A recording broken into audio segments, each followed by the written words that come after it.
The Indians treated the fans and the U.S. Marine Corps to a fantastic game last night at Progressive Field.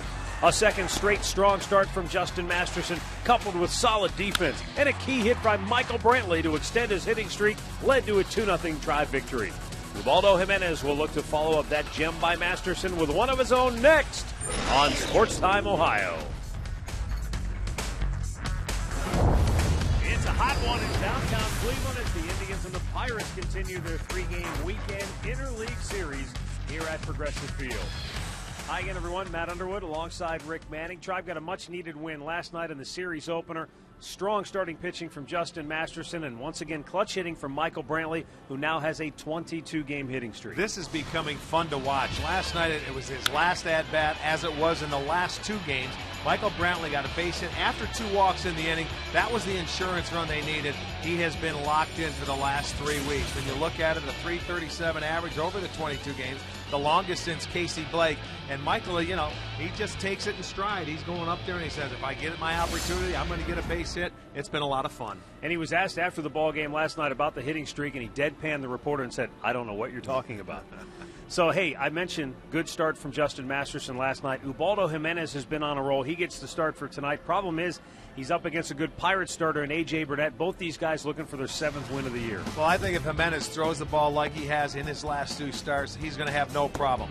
In his last start with St. Louis, the only mistake he made was the home run ball, 1 pitch. Other than that, it was the first game this year. He didn't walk anybody. He was in total control. And when you look at his last 2 starts, he's been brilliant, 1-0 and a 1.32 ERA.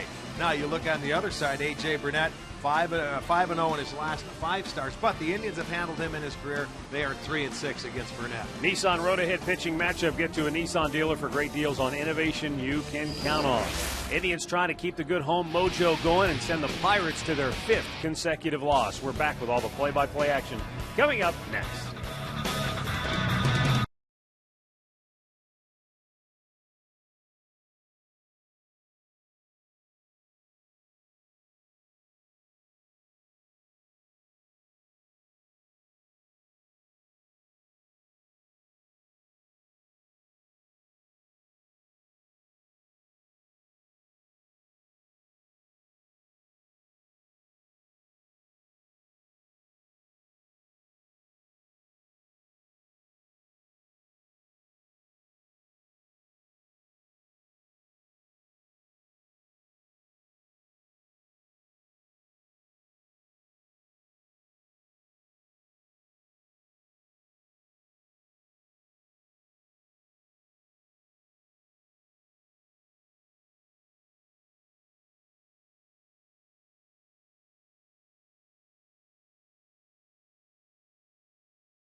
Welcome back to Progressive Field, where this Indians-Pirates series is brought to you by Levin Furniture.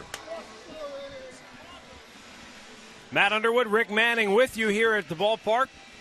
Fans filing in, expecting a crowd in excess of 30,000 here for this late afternoon start between the Indians and Pirates. Tribe winning last night 2-0. Pittsburgh has dropped 4 in a row.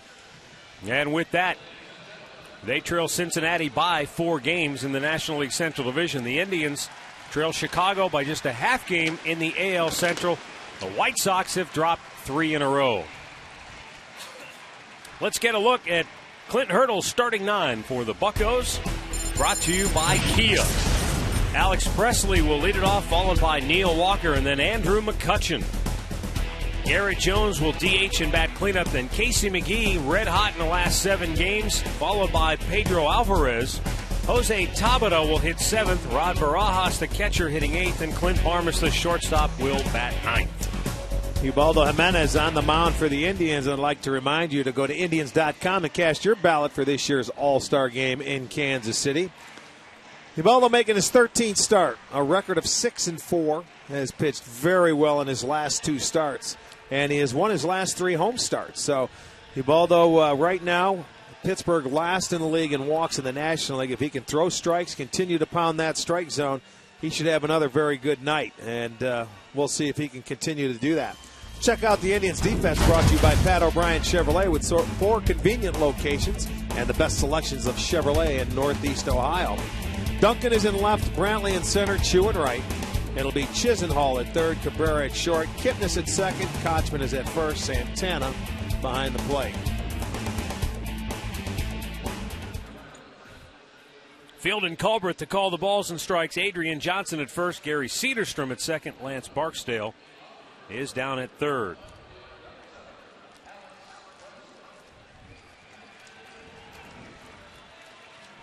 Alex Presley will lead things off for Pittsburgh. Maniacked his club despite their struggles of late. You know, that sweep in Cincinnati didn't have them feeling all that good when they came home. But with their win last night, coupled with the White Sox loss, they're still just a half game out of first. Ubaldo Jimenez delivers the first pitch. And it's ball 1 to Alex Presley, who was 0 for 4 last night in the series opener. 78 degrees, our game time temperature under cloudy skies. Fouled back out of play. You know, most of the day there weren't many clouds around. The clouds just kind of moved in here later this afternoon.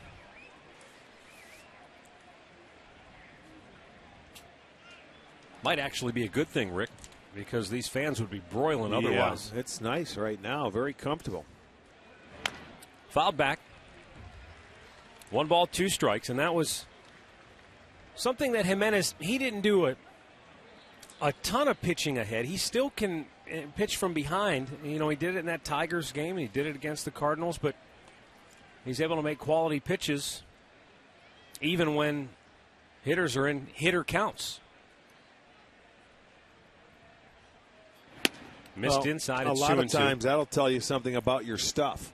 When you can get hitters out, if you're pitching behind in the count, then you have quality stuff, and you just you got to learn to trust it. And I think in the last couple of starts, even though he has fallen behind, he seems like he's thrown more fastballs. That curveball right there has been a dandy for him. Presley strikes out to start the game. It seems like fewer splitters, more curveballs has equaled more success. That's what it seems like. I mean, for me, and he can throw that pitch right there ahead in the count just to get a strike 1, and he's been doing that. That's been a very good pitch for him. That split has been is a feel pitch. It's a tough pitch to throw, and a lot of times you'll see him bounce it. 1.32 ERA last 2 starts.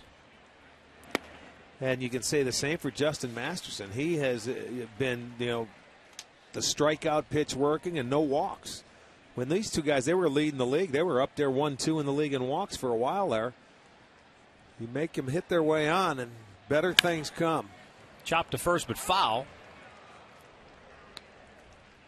And the count 0-2 on Neil Walker.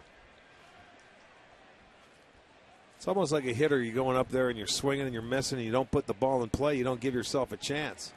When you make a guy put the ball in play as a pitcher, let your defense work and trust your stuff, and good things happen. Walker 2 for 4 in the series opener last night, snapping an 0 for 10 slump.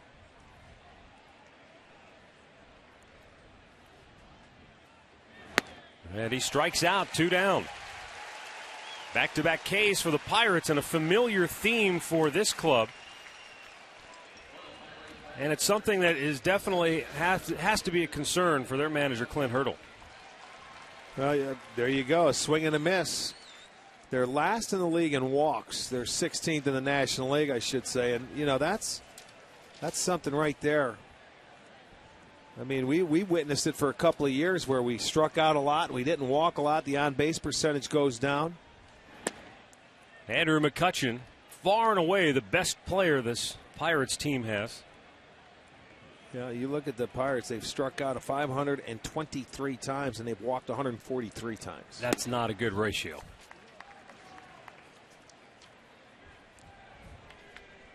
And a guy who has been in the crosshairs for Pirates fans is Pedro Alvarez, who bats sixth in their lineup, former top pick. 2-0 pitch to McCutchen, and he continues to hit. He is one guy that seems to be immune from the problems that plague the rest of this lineup. Well, he's that player in that lineup that he's hitting over 300. He's leading the team in homers and RBIs and stolen bases. And, you know, without a doubt, he's their best player. And he can go get him in center field, so he will start it off with a base hit.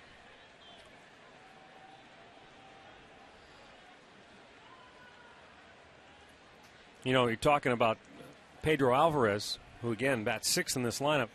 To your point about the walks and the strikeouts, as Garrett Jones, big left-handed hitting DH, looks at ball one. Alvarez and his numbers are very similar to that of Carlos Pena. I think they both have 8 home runs, right around 27, 28 runs batted in. Pena has walked 48 times, whereas Alvarez has walked 17 times. Right. And they're both in the top 10 in strikeouts in all of baseball. Well, you know, the more times you get on base, you're helping your lineup out and you're giving guys opportunities to drive you in. I mean, when you look at Pittsburgh, they've struck out 523 times compared to the Indians in the same number of games have struck out 407. Wow.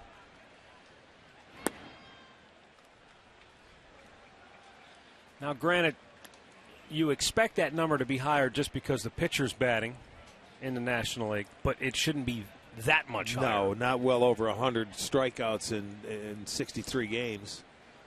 Almost 2 more strikeouts a game. Now the 2-0 pitch to Jones. And it's low, 3-0. Right-handed hitting Casey McGee waits on deck. Garrett Jones with a hit in 10 of his last 12 games.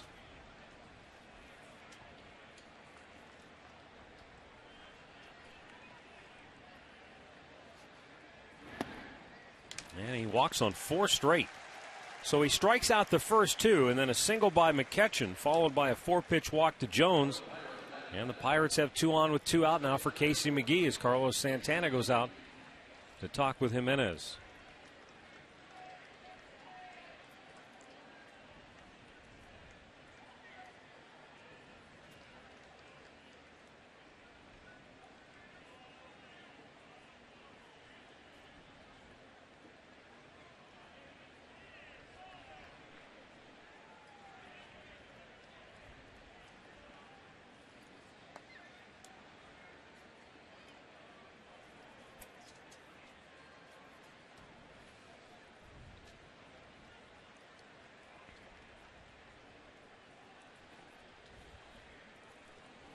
So McGee climbs in.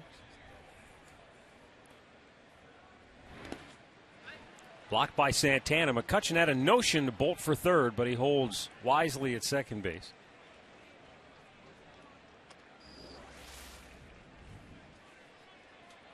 Well, he looked like, he spiked that one in the dirt. Santana, good job to keep it in front of him. Casey McGee, despite hitting .235 on the year, has 7 hits in his last 17 at-bats covering his last 5 games.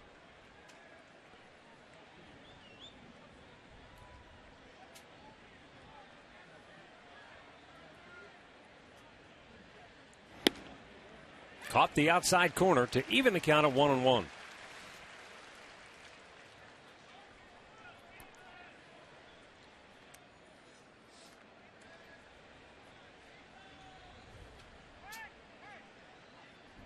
Time called.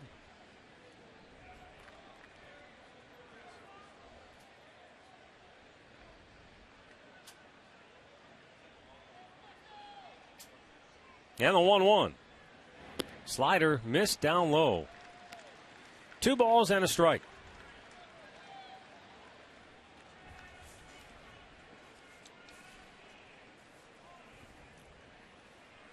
Jimenez in his career against the Pirates 3-1. He lost his start last year, going 4 innings, giving up 6 hits and 4 runs. Well, he started this game out like He a was house on fire. Yeah, out of the full windup. And now he's 3-1 to Casey McGee. And this will be the 20th pitch of the inning.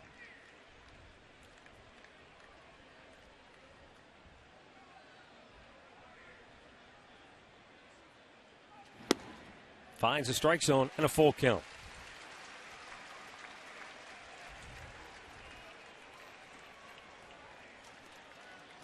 So everybody moves on this 3-2 offering to McGee. McCutchen has great speed at second base. Jones, the big DH, will be off and running. Curveball struck him out looking. Ubaldo strikes out the side here in the first. Pirates strand a pair.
No score, bottom of the first.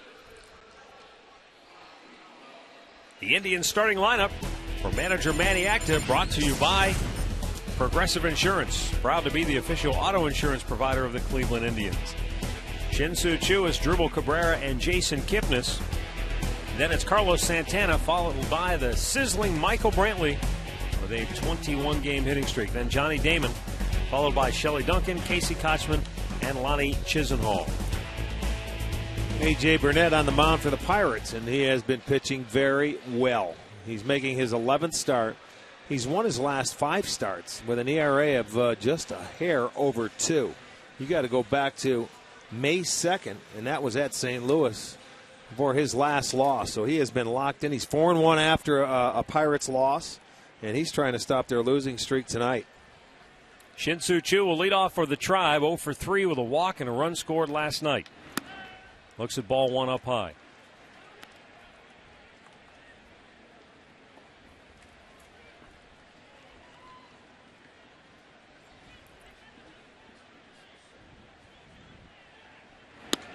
Up and away. 2 balls, no strikes.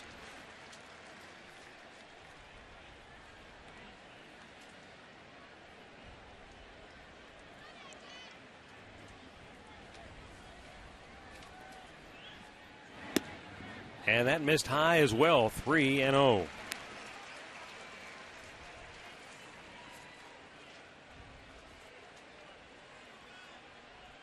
Choo just 3 for 14 in his career against A.J. Burnett. And he takes a strike here. It's 3-1.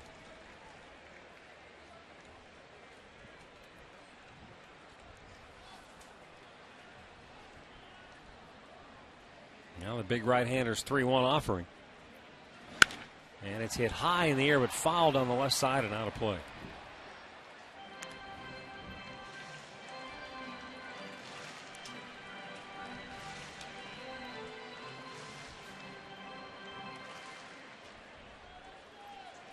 2-1 career homer in those 14 career at-bats against Burnett.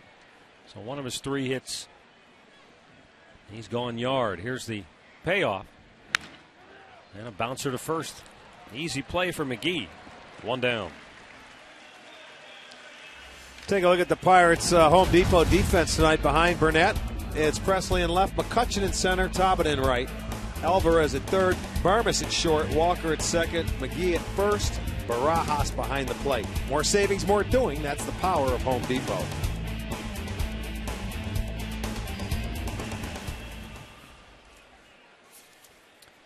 As Dribble Cabrera for 2 last night, couple of walks, scored a run.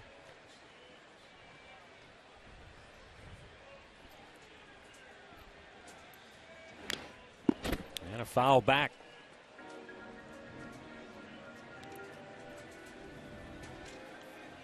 And that's been such an important part of the Indians' offensive arsenal this year, using the walk to their advantage. And last night, no surprise to see guys who walked were in the middle of the scoring, even though there were only 2 runs scored. Yeah, both of them, they were walked on base. And now for the first time all year, they moved down into the second hole. They are second in the league in walks. They trail Tampa Bay now, who took over the league lead. Well, you think back in that series in Cincinnati, there weren't too many free passes issued by the Reds. No, their starters went out and they did a good job. 2-strike pitch down and in.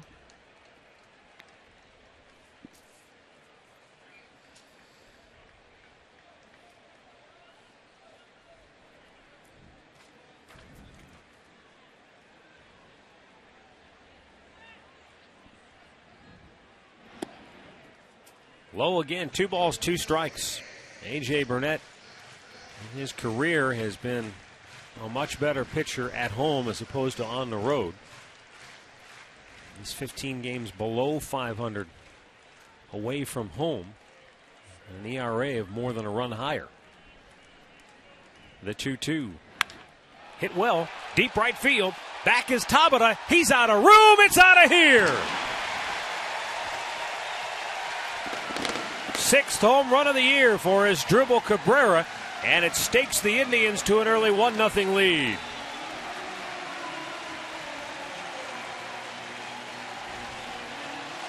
Well, Burnett has gone 4 games without allowing a home run until this one by Cabrera. He was down in the count 0-2.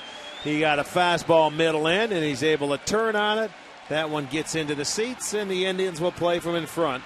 1-0 for Cabrera, his 6th homer on the year, and only the 5th given up by A.J. Burnett. So the Tribe jumps out to the 1-0 advantage, and now Jason Kipnis rifles one up the middle. It ticks off the glove of Barmas and into center field, and Kipnis with a single with 1 out here in the 1st inning.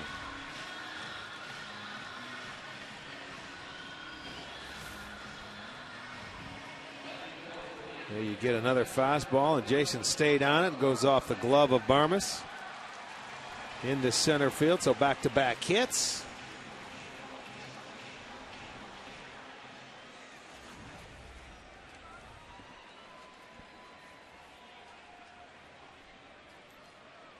You know, it's a different guy this year. A.J. Burnett, when he was with the Yankees last year, he allowed 31 home runs. That is just the 5th allowed by him this year. Again, maybe PNC Park a little different than Yankee Stadium, you think? A little. You think that has something to do with it? That right field is a lot different, that's for sure. I would think so. So against the left-handed hitters who pull in Yankee Stadium compared to PNC Park. By the way, Tom Boshenik telling me, is Dribble Cabrera, his 6 home runs, all solo shots this year? Nickname him Han Solo. You like to get him when there's 2 or 3 on base, but you take them when you can get them. That's exactly right.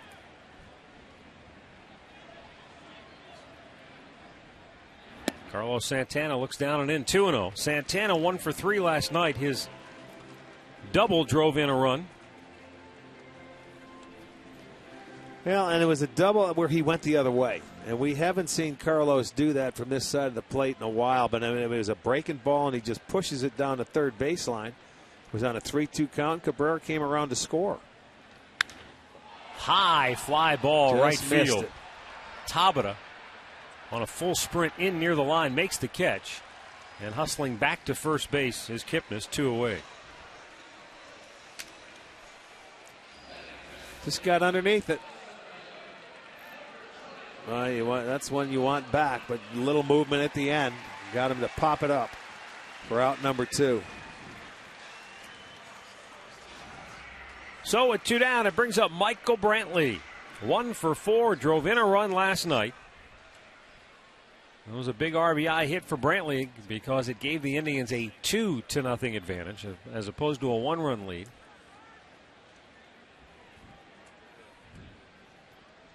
Brantley extending his hitting streak last night to 22 games. He has gone 29 for 86 during his hitting streak. And our league leaders brought to you by your Cleveland Akron area Lexus dealers. Brantley the longest hit streak in baseball this year.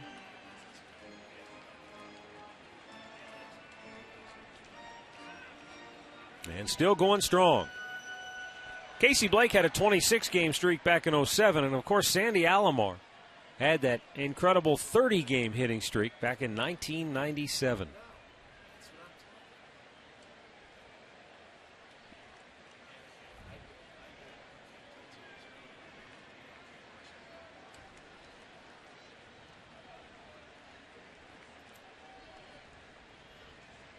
Runner goes.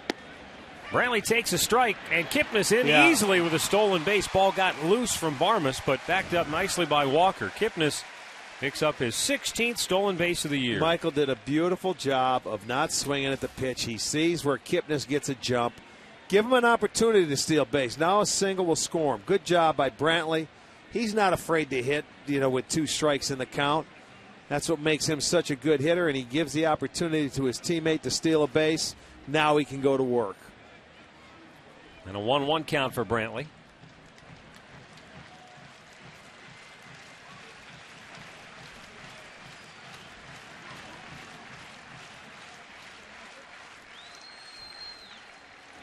Missed outside, 2 balls and a strike. Last 2 games, it's been his last at bat to get a hit to continue the streak. And I mean, when you're up in the 20s now, that's something. That's a long time. It's fun to watch, and strange things start to happen, but I think people are starting to get behind it now. And every at-bat means something when you're in these streaks. And a 3-1 count. You had mentioned last night, he joked around and says, what streak? What are you talking about? That's the way you have to play it as a hitter because, anything can happen. You get into those streaks, you just want to be left alone. It doesn't happen like that anymore. It never really did, but it's more magnified now. Burnett ready with a 3-1. Up and away, ball 4. So Brantley walks with 2 outs here in the first, and it's going to bring up Johnny Damon. I want to ask you about that. Why is it, though? Why is it in the culture of baseball that it has been historically so superstitious when it comes to streaks? You don't talk about the streak. Why do you think that is? It's like a guy when he has a no-hitter, nobody wants to mess with him with the mojo. Because as baseball, you're out there day in and day out, and you pretty much do the same things. You're creatures of habit or you're superstitious where if you have a good day, you'll try and do the same thing the next day. And I mean, everybody does it. I don't care what you do.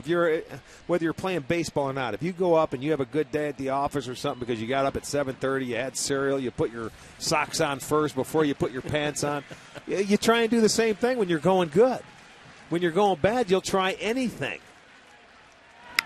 Damon lifts a fly ball shallow right, dropping in a hurry. Walker out over the shoulder catch. He hangs on and saves Burnett at least another run. Nice play by Walker to end the first. But the solo blast by Asdrubal has the Tribe on top 1-0.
Berry Chiller, cherry and raspberry flavors blended with ice and 100% fruit juice.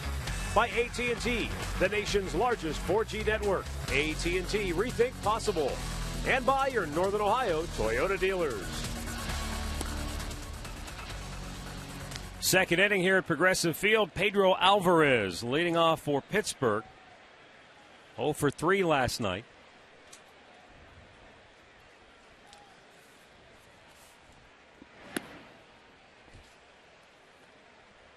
Alvarez has been somewhat of an enigma for the Pirates.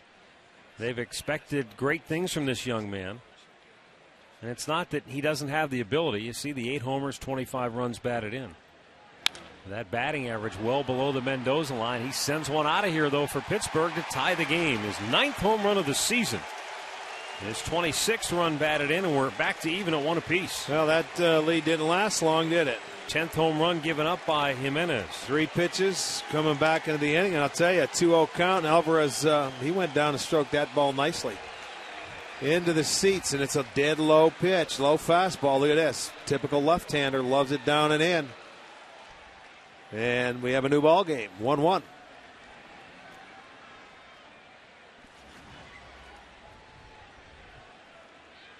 Now Jose Tabata tries to bunt his way aboard. Jimenez off the mound, bare hand grab, throw, got him. Boy, that was a terrific play by Jimenez.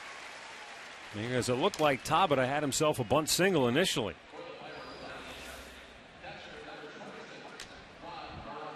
Now, it doesn't look like Chisenhall was going to get there. So the only guy that had a chance at it made the play.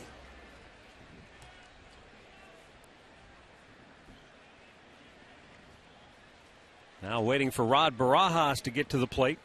Pirates catcher hitting .228. And he was 0 for 3 last night.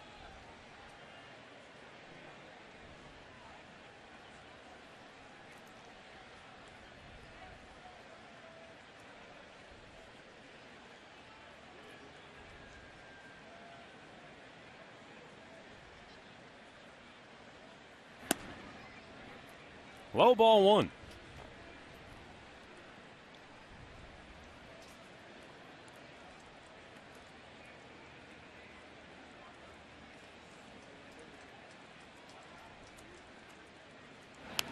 Check to swing, and it fouls off into the crowd.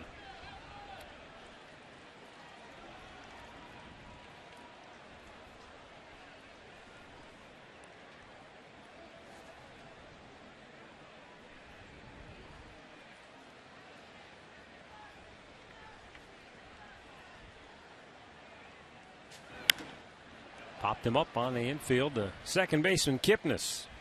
2 down. With more on Indians starter Ubaldo Jimenez, let's check in today with Katie Witham. Well, Matt, Rick, Ubaldo Jimenez coming off 2 strong starts. Scott Radinsky, the Indians pitching coach, told me the key for him lately has been being able to establish that fastball and being effective on both sides of the plate. And the reason he's been able to do that is because he's really been consistent at repeating that delivery that they've worked really hard on.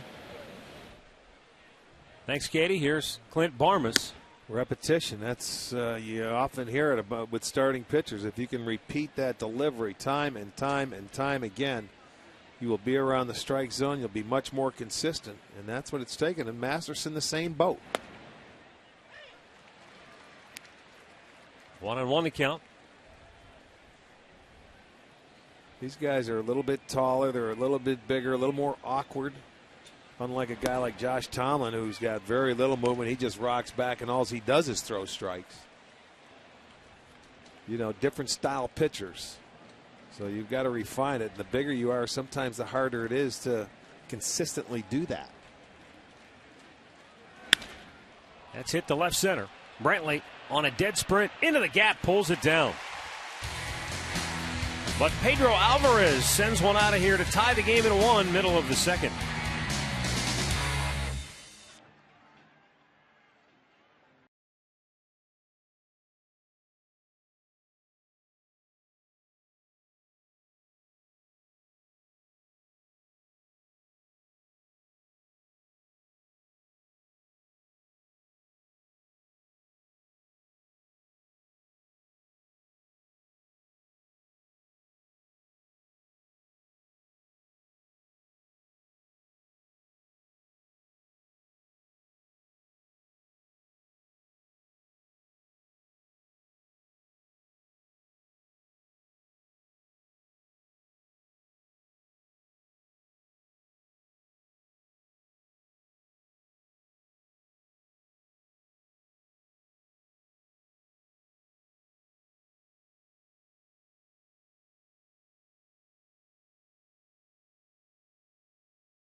How'd you like to see one of those rolling down your neighborhood street? Coming down the street to get you. 1-1, bottom of the second here at Progressive Field. Bottom third of the order due up for the Tribe. It will be Shelley Duncan, Casey Kochman, and Lonnie Chisenhall.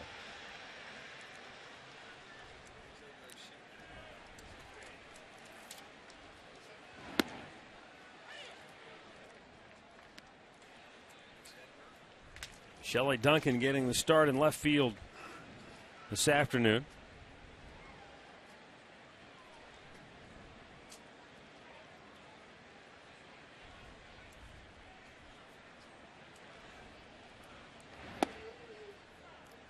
And the Indians recently completed 9-game road trip. Duncan was limited to just 14 at-bats.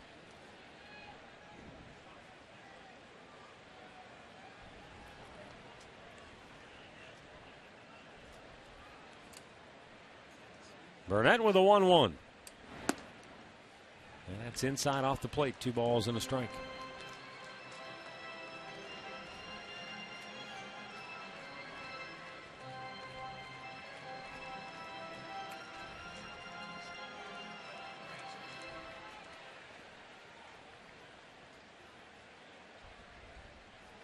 The 2-1. Little bit outside. And so Duncan's worked himself into a good spot here. 3 balls and a strike.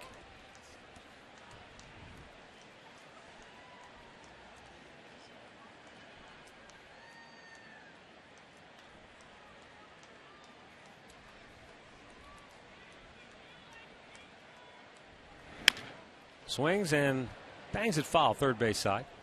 St. Louis leads Kansas City 6-4. They're in the 7th inning in St. Louis in the Battle of Missouri. Kansas City has won 4 straight, and they're only a game behind Detroit for third place in the AL Central. They've been playing much better. Don't look now, but St. Louis has been home. We started their homestand. After we left, the White Sox went to town, and now they've got Kansas City. So they had 3 straight American League Central opponents come into their home park.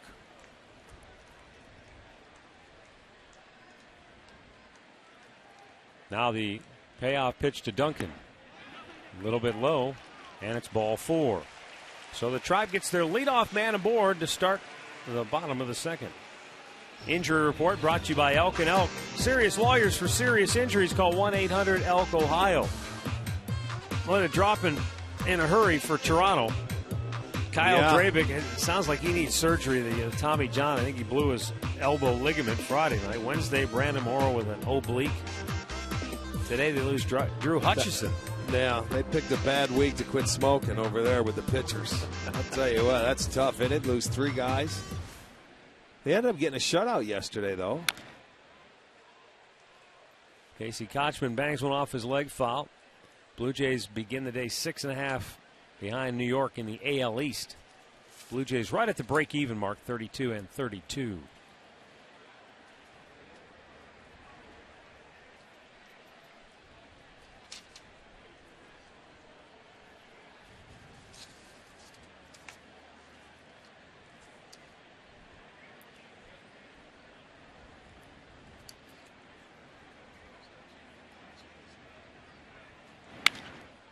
Popped up foul out of play to the left.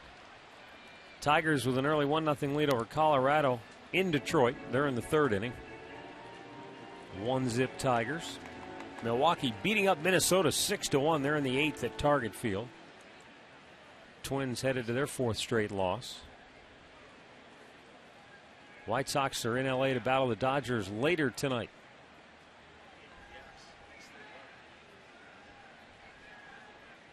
The 0-2. 1 ball, 2 strikes.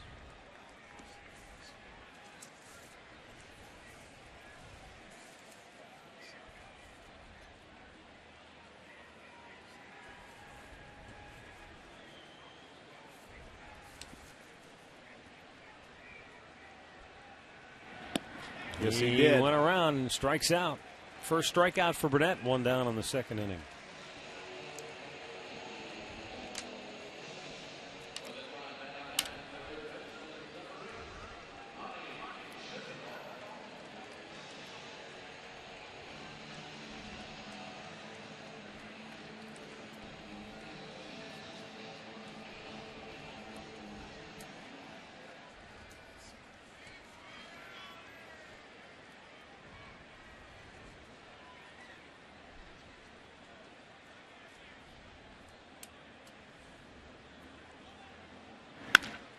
Chisenhall bangs it to second base. Walker turns and fires to second for one. Back to first. A double play to end the inning.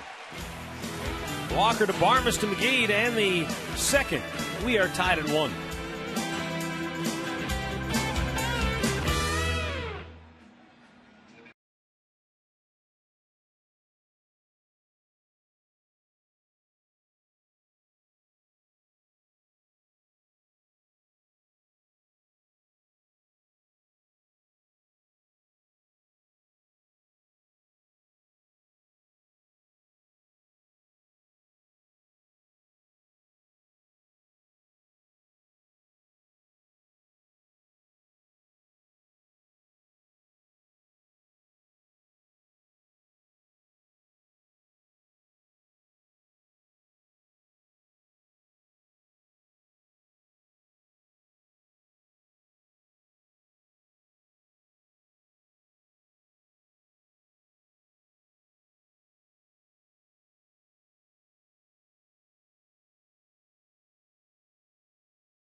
Tune later in the game for Miller Time, brought to you by Miller Lite. Third inning here at Progressive Field. 1-1 our score.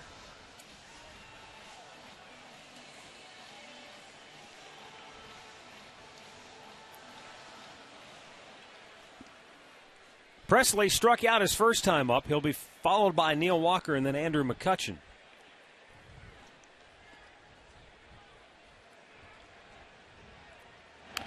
Tried to bunt, and it goes back foul. Well, that's a good thing, because when you look at the first time through the lineup off Ubaldo, on the 3-2-0 counts that he has had, McCutchen got the base hit, he walked Jones, and Alvarez hit the home run. So both their hits coming off of 2-0 counts. Well, and that's important that you bring that up, because after the game last night, their manager, Pirates manager Clint Hurdle, said, we still have too many guys that just want to hit rather than getting a good pitch to hit. Right. Well, that happens. Right back to the mound. Nice grab by Jimenez to throw out Presley, one away. He said, you want to see pitches, but at the same time, you don't want to let good pitches go by. Well, and so tonight you get the 2-0 counts. They're aggressive. They get after. Well, and then they're getting pitches that they like to hit. That one, Jimenez makes a nice backhanded stab and puts him away. Unlike he had 9, you were talking a couple of starts ago against the Tigers, 9 2-0 counts in that series. They're a better hitting team than the Pirates, but they couldn't do any damage against them. Yeah. Well, the first time through this lineup, those guys had the 2-0 counts. They were able to, have a little success against them. Neil Walker, strikeout victim, his first time up. I guess what'd you say when you get into hitters' counts? Just because you're in a 2-0 or 3-1 count doesn't mean you go ahead and swing at anything. You got to be disciplined. You know yourself. You know the zone that you like where you can hit a ball hard. I mean, if you're looking fastball 2-0 and you get a changeup or a breaking ball, you take it. Well, and how many times have we seen hitters, whether they be our hitters or opposing hitters, in that 2-0, 3-1 count, looking fastball, thinking they're going to get fastball, they get something else, and they're way out in front. Well, and they swing it. Yeah. That's the one thing. There was a 2-0 count there that he took, and he thought it was inside. So he just took the pitch anyway.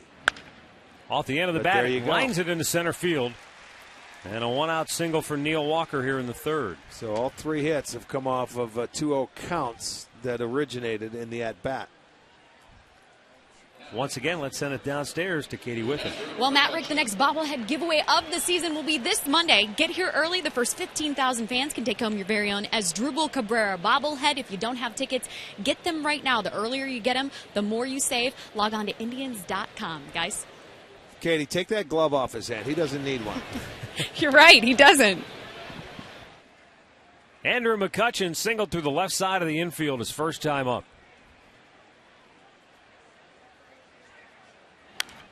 Banged back out of play by McCutchen here.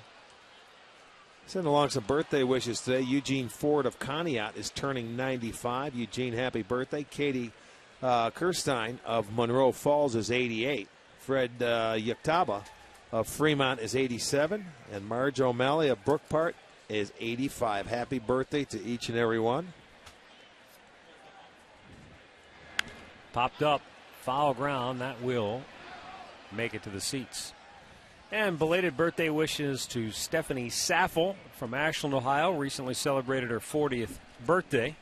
Ran into Stephanie yesterday at the Mascot Days celebration in Ashland. Sponsored by the United Way. Great fundraising event. Slider was in attendance, along with a number of other great area mascots. Well, we had word that the Hawk call was this inning in top of the third. I'm a winner? Are I you think kidding me? No way. Stop the game. Throw to first. Almost had him. Walker nearly strayed too far, back with a dive. He has 6 steals on the year. Santana making sure he stays close. Well, good. Look at you. See that lane to throw? It's a beautiful lane over there with the right-hander hitting. Nobody to bother your view, so he uncorks a good throw. Runner goes, throw down. Close play. Walker in with the steal, his 7th of the year. Well, that tag looked like it might have been around the waist or on the hip. Not sure if Walker's hands were in on the bag. It was awfully close. From my angle, it looked like he might have had the hands in and he tagged him on the hip. Ooh. No, he got the arm. See, from ours, I thought it was the hip. He is out. Yeah. Okay. Good throw. He looked like he was out there. No, that's the crew chief, Gary Cedarstrom. Well, it was a good throw. Carlos got him. I didn't know if the tag got him on the arm. It certainly did. So it looked like he would have been out then. Andrew McCutchen now with a 2-2 count. Breaking ball hit to third. To the line. Chisenhall in foul ground. Throws to first. He missed the bag. I don't think he missed the bag. Did he touch the bag? He came off. McCutchen hit the bag. Did he? Okay, I wasn't sure if he even got the bag as he was trying to get out of the way of Kochman. He got out, and the throw from Chisenhall brought Kochman off the bag, and then you'll see a little stutter step to get him, and he does touch it. It's a nice try by Lonnie Chisenhall. I mean, with this guy running, you see him just take that last leap, and he lands on the base. He had to get by Kochman. That'll go as an infield single. And then the runner moves up to third base. So now they have first and third. There's nothing that Kochman could do. He had to come off the base to get the throw. He made a terrific play to make it close. Garrett Jones takes a strike, walked his first time up. Well, I call it second now looms pretty large.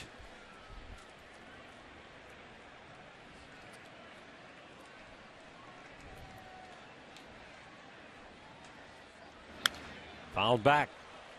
Both of the ground ball outs for Jimenez so far have been comebackers. Well, one was a bunt attempt, but they've both featured the pitcher. Well, again last night when Kipnis made the nice play, it was off with Jones hitting, and they were playing the infield in with that man on third base, and he had to make that catch over his shoulder and make the throw. They'll take a nice ground ball back to Jimenez and go with the 1-6-3 double play because Cabrera is playing right at second base.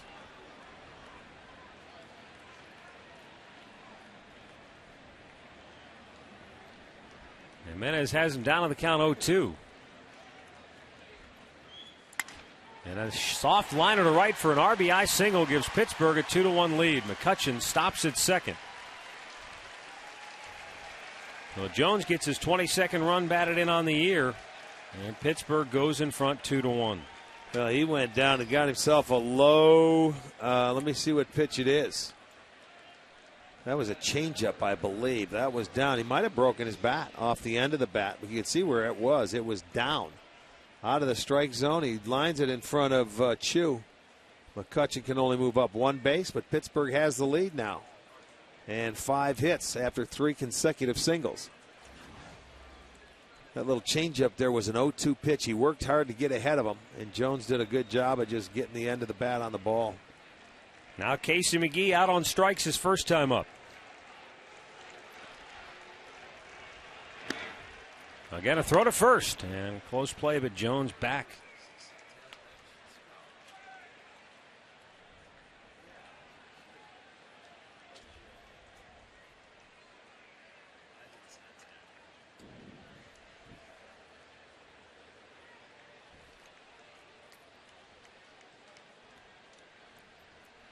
Two on, one out. And McGee looks at ball 2.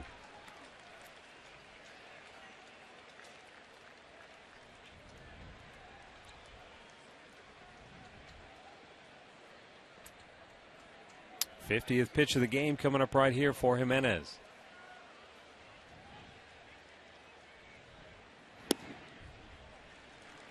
That's down low, 3-0. He walked Garrett Jones on 4 pitches back in the first, and now he's in danger of doing the same thing to McGee here in the third. And this would load the bases potentially. Caught the outside corner at the knees.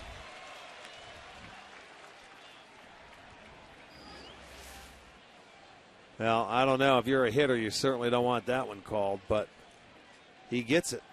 It's a 3-1 count now.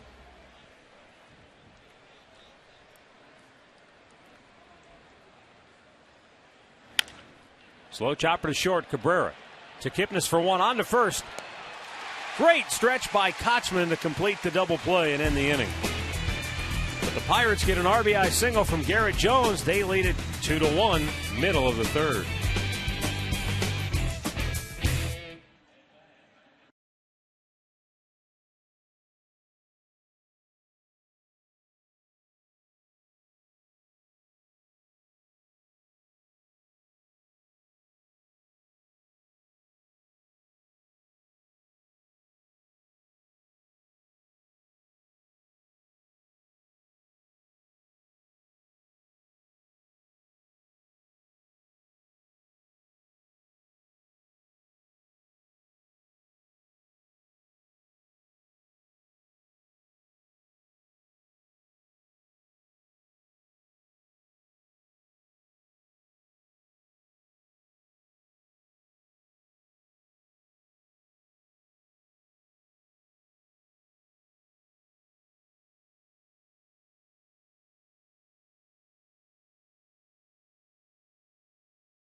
Tell you what, these guys can put on a show with these planes.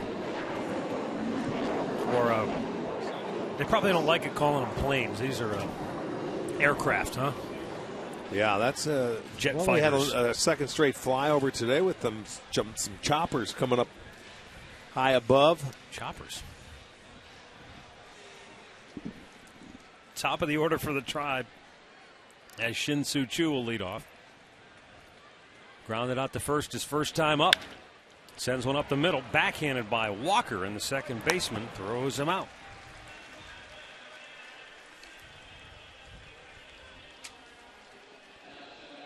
Time now for our AT&T trivia question.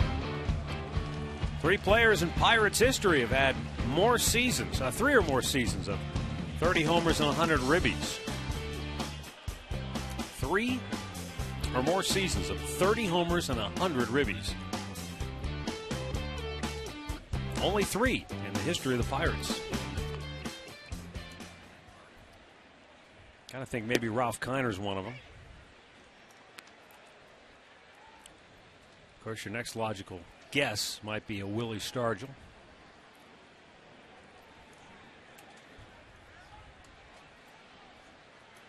And then you'd be probably looking at the Bonds Bonilla era, maybe one of those guys.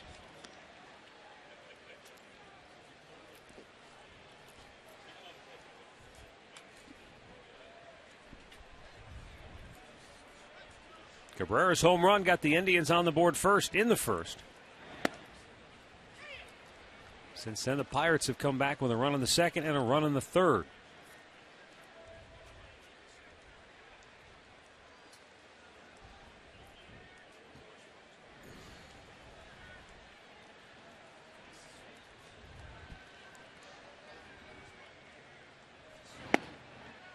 Just off the outside corner. And it's 2-2.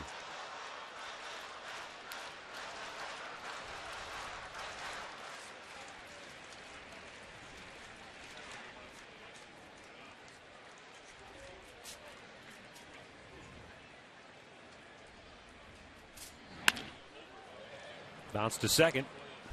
And Neil Walker again makes the play. And we'll go back to the Hyundai Studios right now for an in-game update with Al Pawlowski. Hey, Matt, Rick, let's go to Detroit. Rockies taking on the Tigers. Just one hit for each team today. Here's Detroit's Miguel Cabrera, a home run in the first, and that's been the difference. 1-0 Tigers.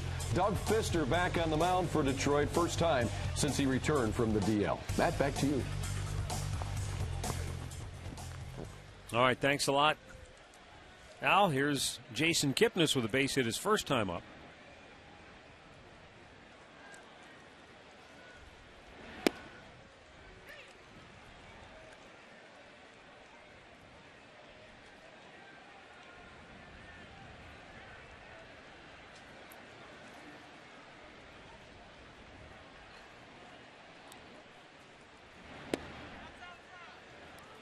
One and one the count now for Kipnis.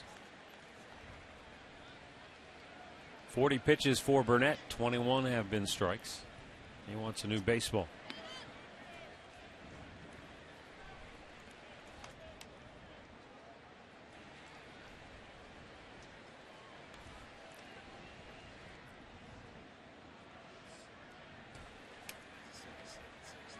Jason Kipnis with a line drive deep to left. Back on the run is Presley, and he makes the catch in front of the wall. And the Indians go 1-2-3. Fine running catch by Alex Presley. 3 complete. The Pirates 2 and the Indians 1.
That was the Solon Cyclones, a 9U travel baseball team.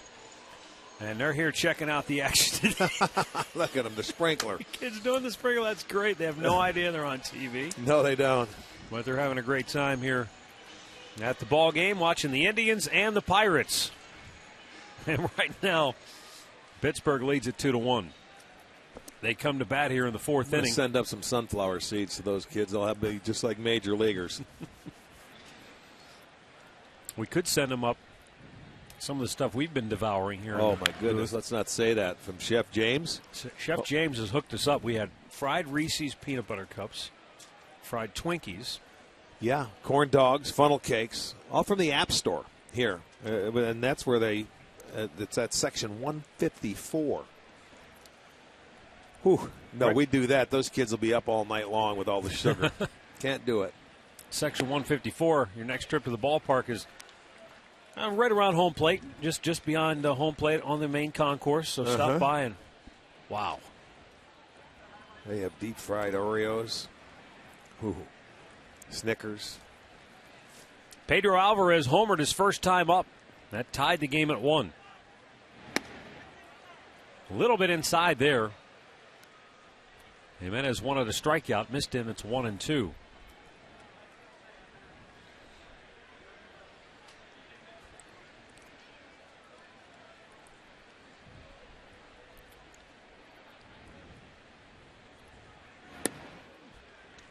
Part of the problem, I think, for Alvarez, just an outsider's perspective, but you have this franchise with the history and tradition they have that has been on a 2-decade-long plus losing streak.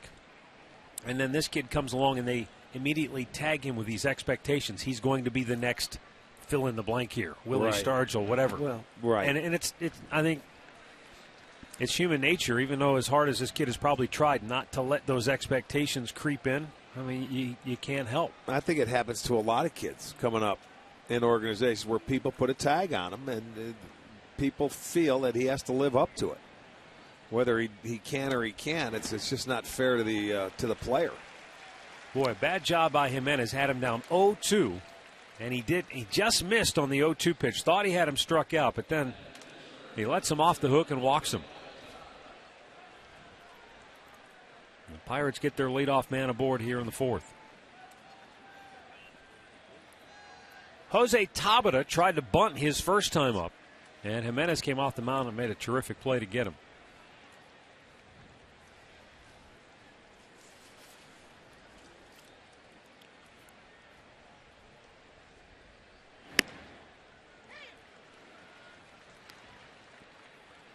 Tabata now 5 hits in his last 15 at bats.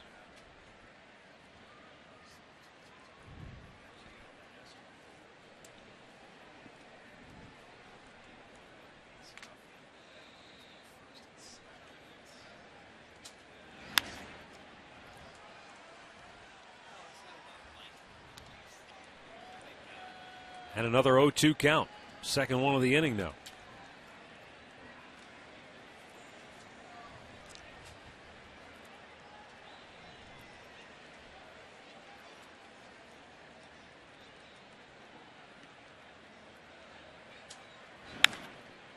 High fly ball center field. Michael Brantley has it measured. He's under it.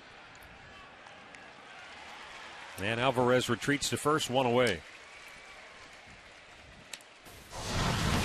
Here's our great clip from last night. Justin Masterson with 9 strikeouts on the season. 6 of them were called third strikes.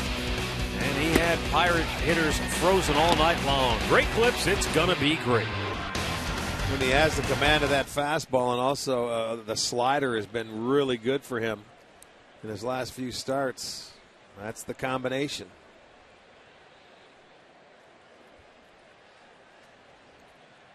Rod Barajas popped up on the infield. His first time up. And a belt high fastball for strike 1.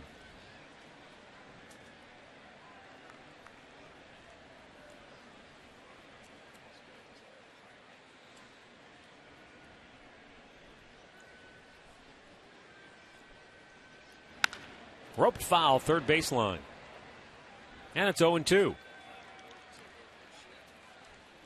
They're talking earlier about the Toronto Blue Jays and all of the injuries they've had. They got to win today. They go a game above 500. More importantly, though, they sent Philadelphia to 31-36 on the year. And Cliff Lee, again, is winless. He started today. If Washington wins today, they'll be 10 games out. Wow. Dead last in the NL East. Washington 3-3 against the Yankees, by the way. They're in the 12th inning in that game.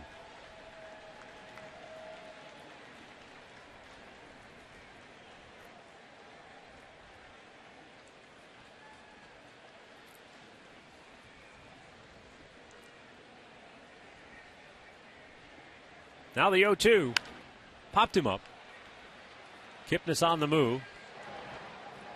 The second baseman's there, and that is out number 2. Well, Carlos Santana jersey giveaway will take place tomorrow. And the first 15,000 fans through the gates for the 105 game will take home a replica jersey of Indians catcher. Log on to Indians.com for the tickets.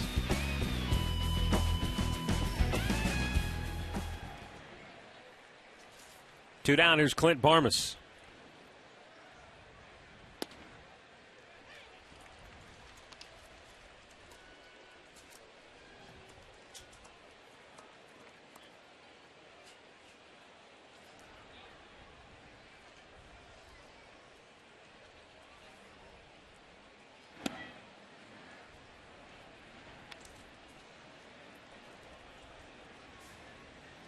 Barmas, who played under Clint Hurdle in Colorado, enjoyed some very productive seasons with the Rockies.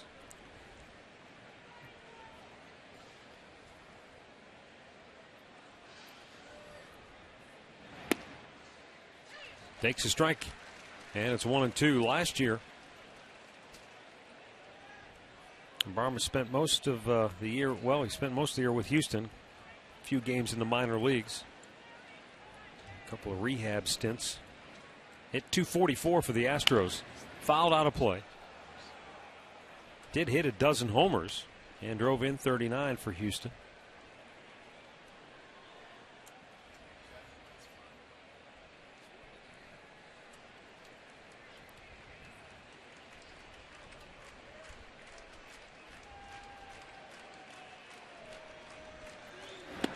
Checked his swing. He went around. They appeal. Adrian Johnson concurs, and the inning is over. Fourth strikeout for Jimenez. Middle of the fourth, it remains 2-1 Pittsburgh.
training exercises going on down on the lakefront. The Marines in action all weekend long here in downtown Cleveland. I understand you had one of the Marines in the booth here last night. Oh, he was the best. A homeboy from Niagara Falls, New York. Throughout the first pitch, a southpaw. He was good. We had a lot of fun with him, and when he was in the up in the booth, we scored in that one inning on Santana, and he took it upon himself. He says he's with him. He was hot.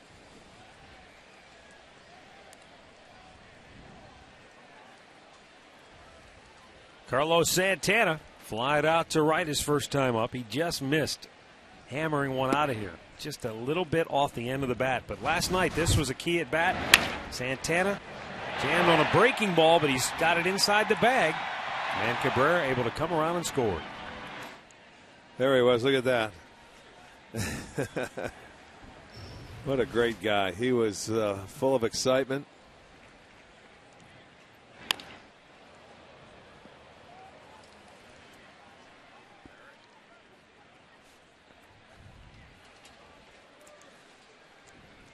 Sergeant Major Michael Barrett.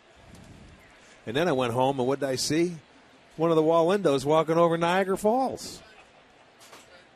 What do you mean you saw it? It was on television going home.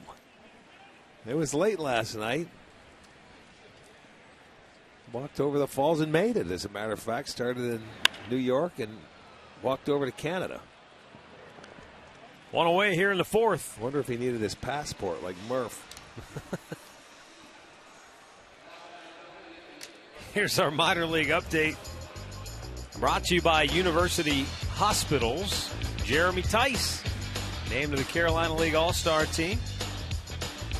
His 12 home runs tied for first, and 46 driven in. That's fourth best. Congratulations to Jeremy Tice. One out here in the bottom of the fourth for Michael Brantley, who walked his first time up.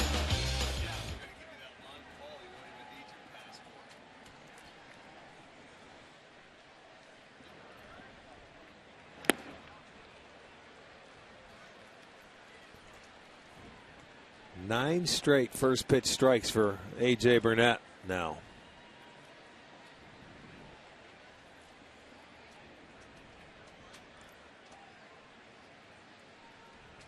The 0-1.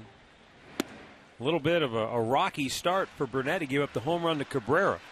And then Damon blooped one into shallow right that Neil Walker made a terrific over-the-shoulder catch. The second baseman saved him from giving up at least another run, if not more. Who knows?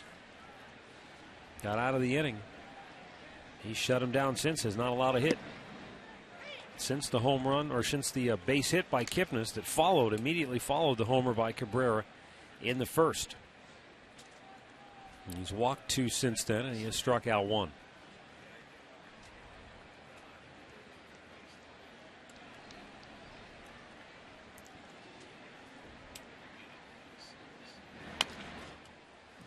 Again, Brantley fights it off.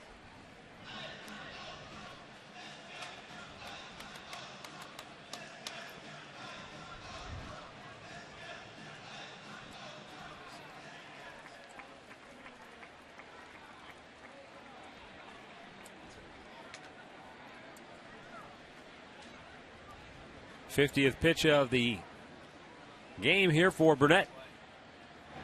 And Brantley hits a hard ground ball right at the second baseman Walker, and that's out number two.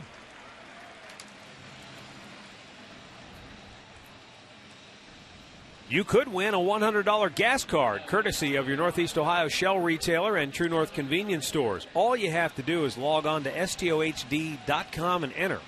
One new winner will be picked each week now until September 26th.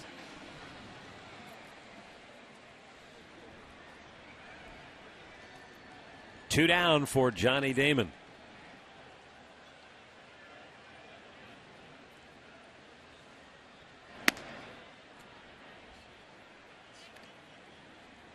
Cardinals Royals now tied 7-7. They're in the bottom of the seventh in St. Louis.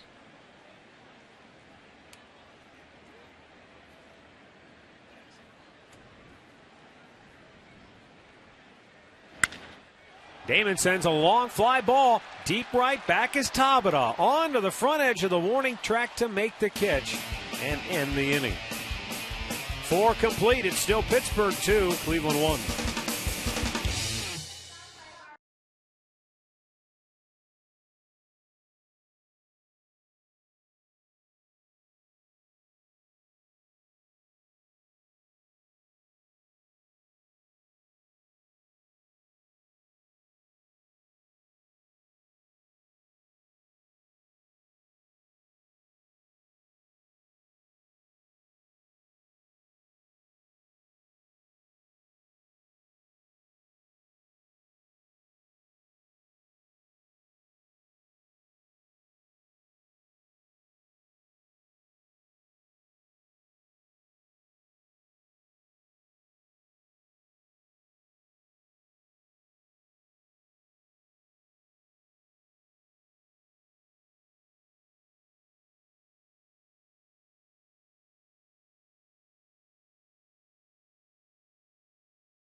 Brought to you by Panini's, with 17 locations in Northeast Ohio.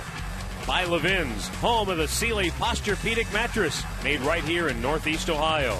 And by Kia.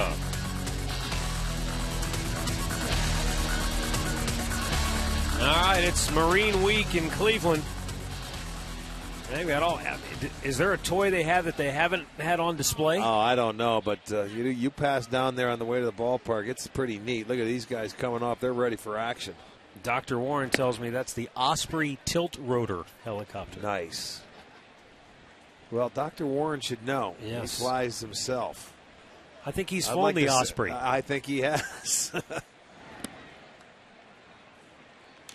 Alex Presley is struck out, grounded out. Jimenez in 4 innings, 70 pitches, 42 strikes. 5 times he's been behind a hitter 2-0. Fouled away. And in those 5 2-0 counts, Pittsburgh hitters are 3 for 4 plus a walk. Yeah, and then it started where he had 3 straight 0-2 counts, and they did some damage with him with the walk and a base hit. So I guess it's hard to say. When you sit and count, sometimes they hit, sometimes they pop it up, sometimes they miss it. Well, you said it before. If guys are hitting you in a 2-0 count, that tells you something about your stuff. When you're putting them away in 2-0 counts, that tells you your stuff's pretty electric. One hop smash knocked down by Kipnis. He recovers and throws out Presley, 1 away.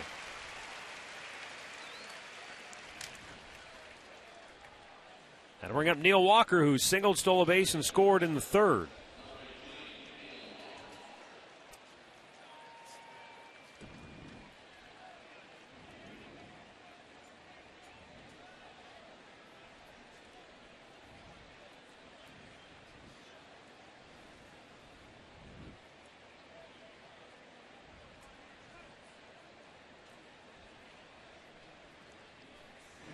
Big curveball and a little bit high.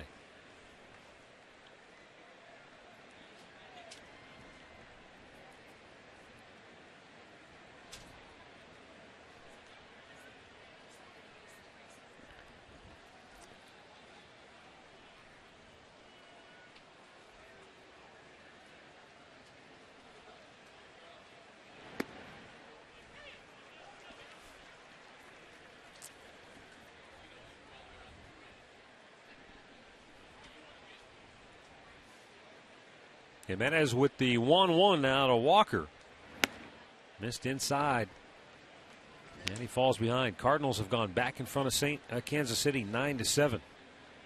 Each team with a dozen hits in that game at Busch Stadium. Washington and New York tied 3-3. They're in the bottom of the 13th now in our nation's capital. Strike called 2-2. Next pitch will be number 80 for Ubaldo.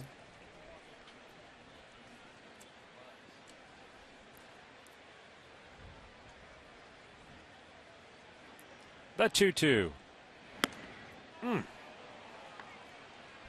Good looking fastball. Yeah, you go in there, and I mean, it's a good pitch. Let's see where it's at.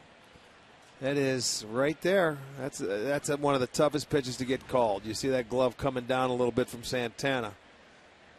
But I still think it's an effective pitch. Strikes him out anyway. 5th K, 2 down in the inning.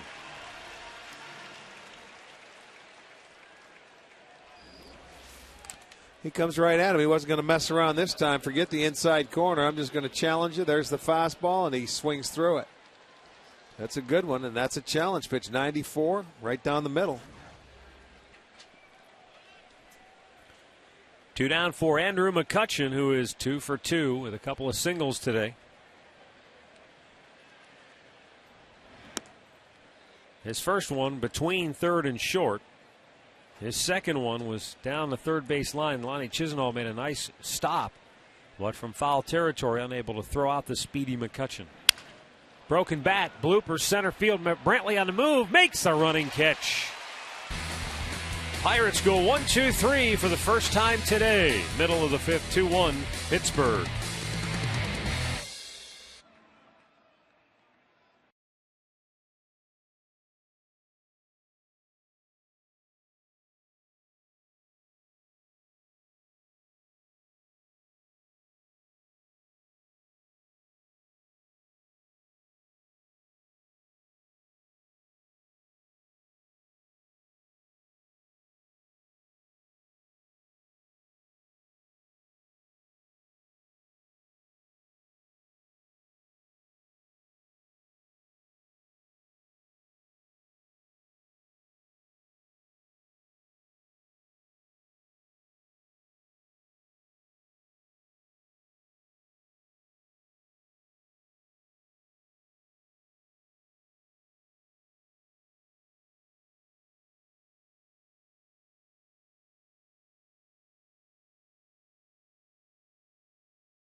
The Indians and the Pirates, and Pittsburgh holding a 2-1 lead as we go to the bottom of the 5th inning. Warm late afternoon start here in downtown Cleveland. 78 degrees at game time. Sun trying to bust through cloud cover here. As Shelley Duncan, Casey Kochman, and Lonnie Chisenhall will take their hacks against A.J. Burnett. He's made 52 pitches through 4 innings, 7 ground ball outs. But he's only needed 9 pitches to get through each of the last 2 innings, retiring the side in order. Well, and A.J., at least last year in the American League, normally a guy that throws a lot of pitches, but he has been first pitch strike 12 of 16 today. He's retired 9 in a row now as we look at our game recap brought to you by your Northern Ohio Toyota dealers. As Drupal Cabrera giving the Indians a lead, they didn't hold it for long. Pedro Alvarez tied it. And then Pittsburgh took the lead on the Garrett Jones RBI single, top of the 3rd, and that's where we stand. Find out about more than 30 Toyota offers available now. at buyatoyota.com.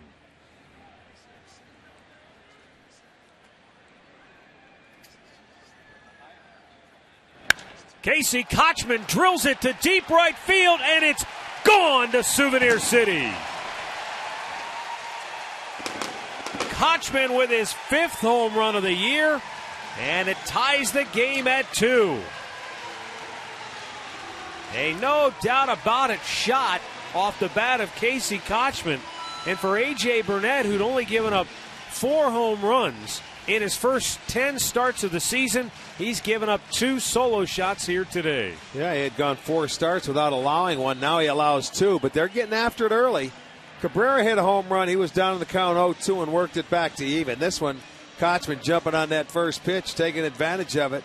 Number 5 for Kochman, and we have a new ball game. It's now 2-2. The solo home run. It's his first home run at home this year. All of his home runs, his first 4, have come on the road. Well, 2 were in Kansas City, I remember. Yeah. What was the other one? Chicago? Did he hit one in Chicago also? I don't know, but I know they were all on the road.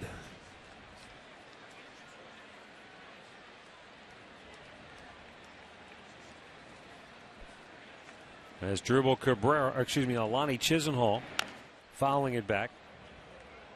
Chisenhall banged into a double play to end the 2nd inning.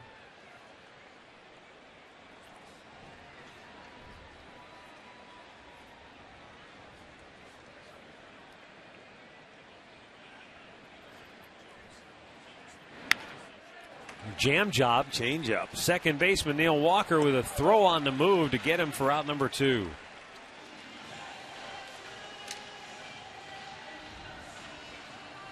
Jimmy Hanlon in Tee It Up, Ohio is giving you a chance to play the Firestone South Course 1 month before Tiger, Rory, and Phil play in the Bridgestone Invitational. It's 1 day only, July 2nd, and proceeds benefit the First Tee program. You can register by visiting stohd.com. Playing slots are going fast, so don't delay. You and I both played that course. It's a beautiful course. Great opportunity. Don't pass that one up if you love golf. Beautiful course. Shin-Soo Choo 0 for 2, couple of ground ball outs.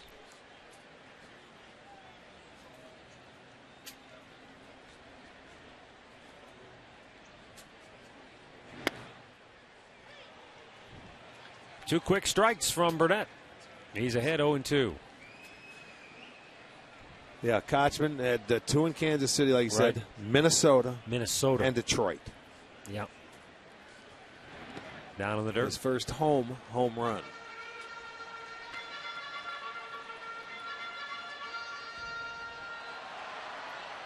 Runs are even at 2 apiece. Pirates have out-hit the Indians 5-3, and other than the 2 solo homers hit by the Indians today, Jason Kipnis has their only other hit with a single.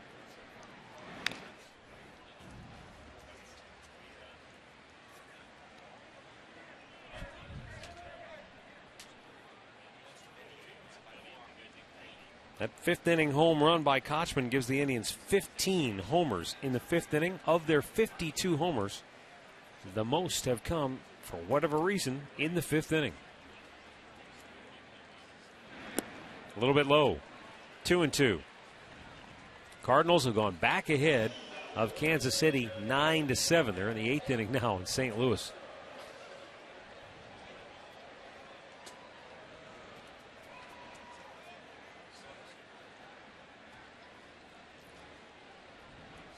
Burnett the 2-2.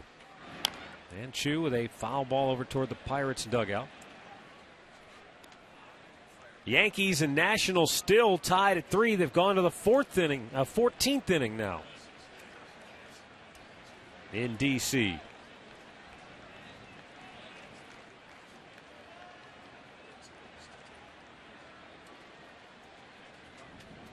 Two. Choo's out looking. Burnett gets a strikeout, just his 2nd of the day. But the homer by Casey Kochman, his first here in Cleveland, has tied the game at 2.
out in the Subway Extreme Fan Zone right now with today's lucky $25 Indians Fun Money winner, Peg Johnston. Peg, you're up here. I love it. She's keeping score to the game. How's the view?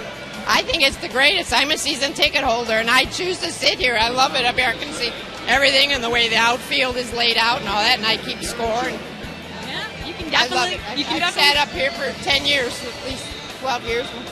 And you can see it all. That's right. If you want to be a winner, all you have to do is buy tickets to sit in the Subway Extreme Fan Zone at any home game. Remember, Subway is where winners eat. Matt, Rick, we'll send it back over to you. And if you guys need an update on your scorecard, just let me know. Peg's got it here. Katie, that is a true fan right there. She keeps score. She's watching the outfielders move around. Yes, indeed. She doesn't miss a trick out there. She's a serious fan. Absolutely. Garrett Jones has walked, single, driven in a run here today for Pittsburgh, leading off the 6th inning for the Pirates. Ubaldo Jimenez about to make his 85th pitch of the day. He's thrown 50 strikes. Jimenez got off to a rocky start. He had a moment there in the 3rd inning where the game nearly got away from him, but he came back to get a key double play ball, and since then he has shut down this Pirates lineup. In fact, since the RBI single by Jones that gave Pittsburgh a 2-1 lead in the 3rd, he has not allowed a hit.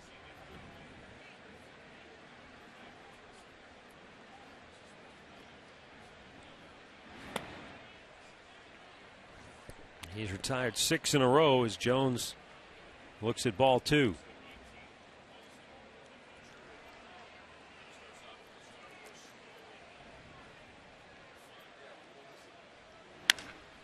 Going the other way. Yeah. Line drive, and it's a base hit. Duncan knocks it down, and he holds Jones to a single. Well, that's the way to do it. He beats the shift where they were really pulled over on the right side of the field. And Duncan comes in, and he's going to go the other way. And Shelley did a nice job to just knock that ball down. He thought it might stay up a little bit where he would have an opportunity. It's a good thing, though, he knocked it down. It gets by you. That's trouble. But he got a piece of it, keeps it in front. So a leadoff single here in the 6th now for Jones. He is 2 for 2. He walked his first time up. Casey McGee struck out in the 1st, hit into a double play that ended the 3rd.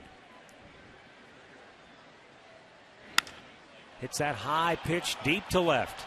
Duncan back, and he's going to watch it leave. So Casey McGee jumps on the first pitch and hits it out of here for a 2-run homer. And Pittsburgh goes back on top 4-2. Hanging breaking ball. And for the 2nd time tonight, after the Indians score, they come right back, Pittsburgh, and respond. They answer the run the Indians put on, and look at that hanging breaking ball. My goodness, it was up, and it went far. For McGee, that is his 3rd home run. So now the Pirates have a pair of home runs. And now look at, he's upset. That ball upstairs.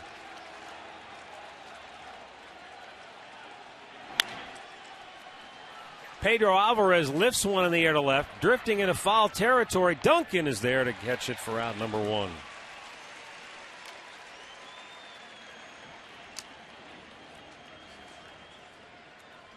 All right, our trivia question brought to you by AT&T. 3 Pirates, 30 homers, 100 ribbies 3 times. Well, Ralph Kiner's the old school answer.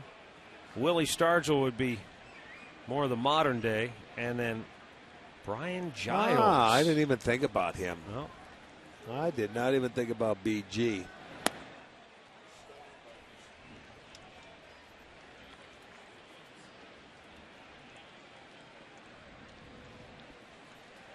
Jose Tabata 0 for 2. Back to the screen.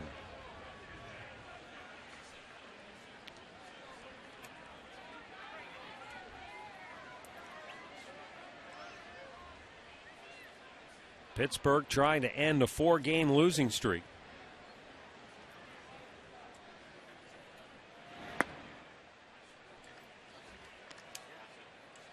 The Pirates had moved into a first-place tie with Cincinnati.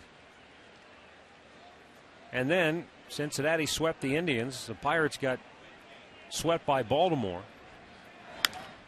And then after the Reds won again last night and Pittsburgh lost here to Cleveland, they went from tied for first to 4 games out in the blink of an eye. Yeah, well, that seems like that's been going on in both Central Divisions, both the American League and the National League. When you look at it, you have no one really taking charge, and teams are letting other teams back into play. But right now, Cincinnati's been playing pretty well. They had the sweep of the Indians over the weekend. They will be here on Monday. The Indians may have to return the favor to them. Check to swing. It's fouled. Oh, you look at the National League Central. The hottest team in the National League Central is Cincinnati, and they've won 6 of their last 10. In the American League Central, the Indians, Tigers, Royals, and Twins have all split their last 10. And the first place team, Chicago, has lost 7 of their last 10. Right. Popped up.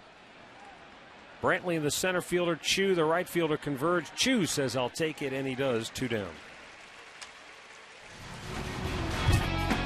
Back in 2003, Brandon Phillips trying to go yard in Pittsburgh for the try, but Brian Giles climbs the wall and takes a home run away from him. I sure do. I remember that catch. We were there. Had it timed perfectly. And you say Brandon Phillips hit that ball, huh? Well, back in 2003.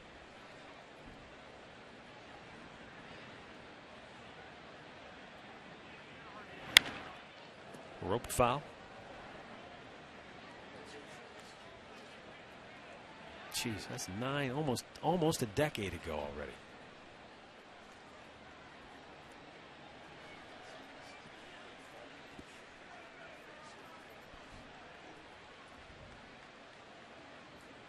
The 0-1. Back to the screen. Nothing into the count on Barajas.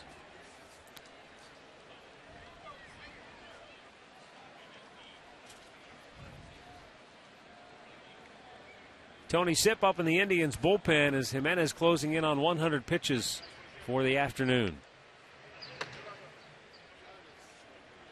The 2-strike offering will be number 98, and he strikes him out to end the inning.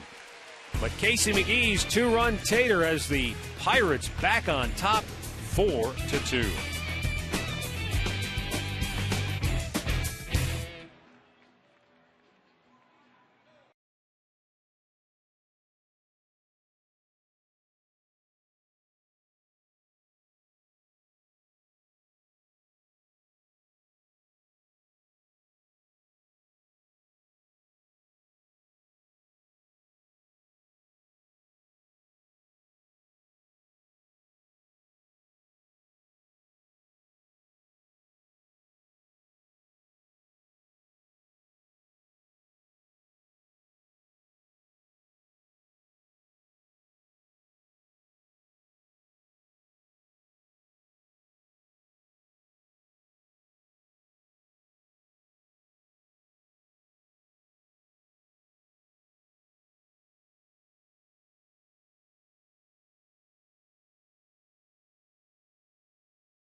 I take it you wouldn't do that? That's Look at how easy they make it look. They do make it look easy, don't they?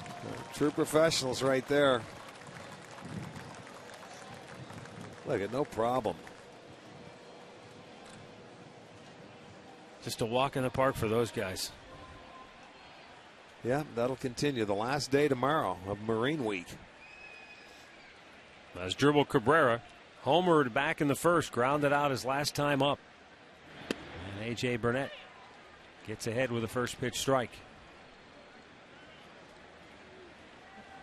Well, he has done that a number of times tonight. First pitch strikes.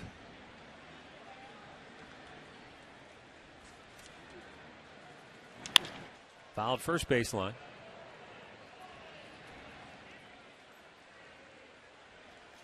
Doug Fister working on a shutout for the Tigers. They lead Colorado 3-0 in the 6th inning in the Motor City.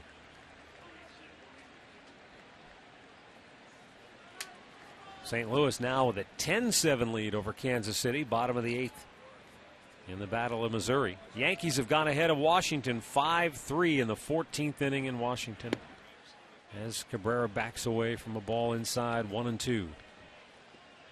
White Sox are at the Dodgers later tonight. Minnesota losing earlier today to Milwaukee. Twins have lost 4 in a row.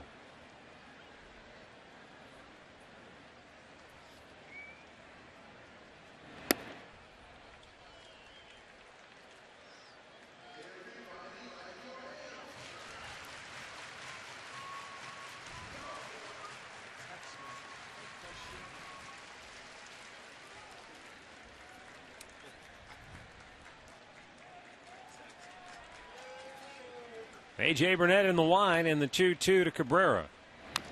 Fouled back.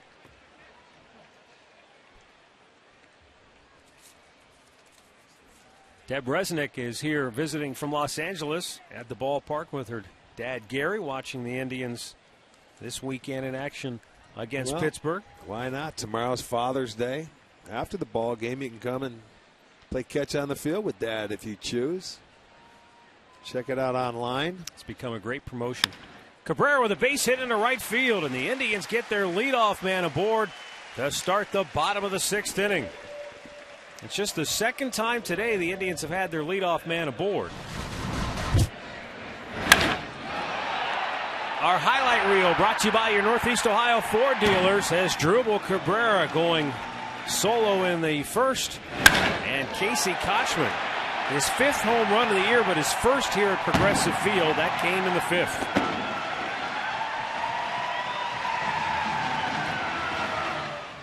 Well, now let's see if the Indians can match the Pirates, get a 2-run shot here in the 6th inning. Jason Kipnis 1 for 2 with a single.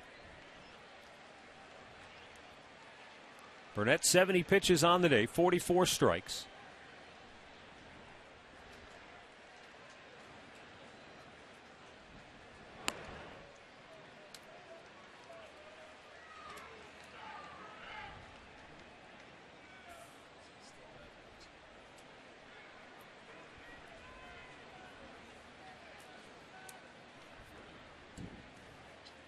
The right-hander fires, and Kipnis taking a strike with Cabrera down at first base.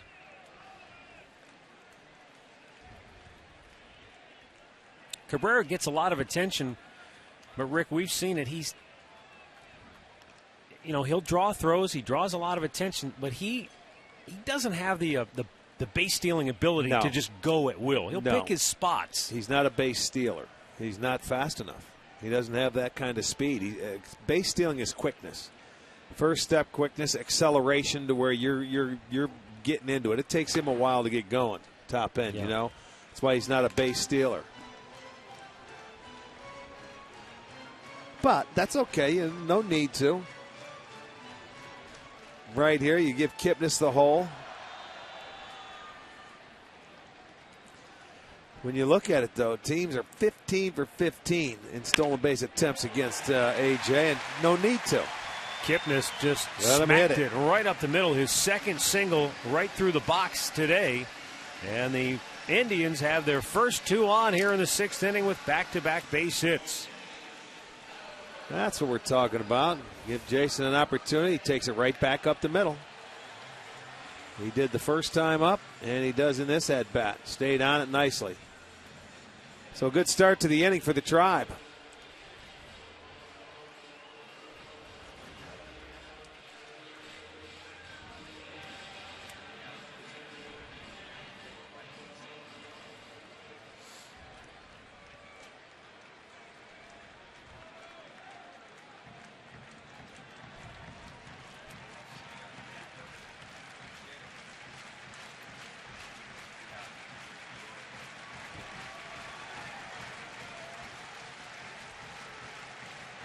Carlos Santana trying to deliver here in the 6th now.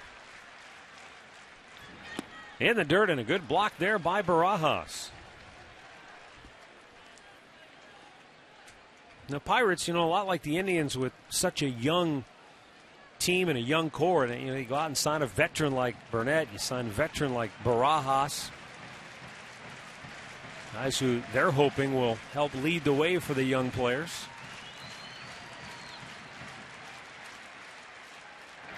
Santana sends a sky-high pop right on the infield. Infield fly rule. One away. Well, we talk about how big the swing gets. And, when you get in situations like that, instead of putting a nice, short, aggressive swing on it, he wants to hit a bomb. Well, when the Indians hit those bombs, Rick and I are happy to dig into our pocket. We'll each donate $5 to the gathering place for every homer hit by the Indians this year, and Great Clips donates $50. Our season total, $3,120. Great needs, great deeds, Great Clips.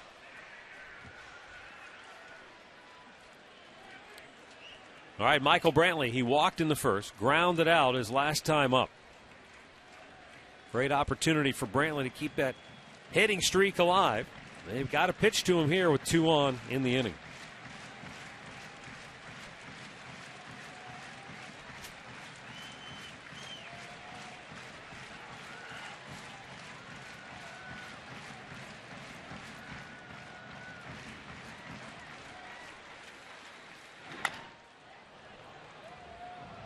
Into the Pirates dugout for a foul ball. It's 0-1.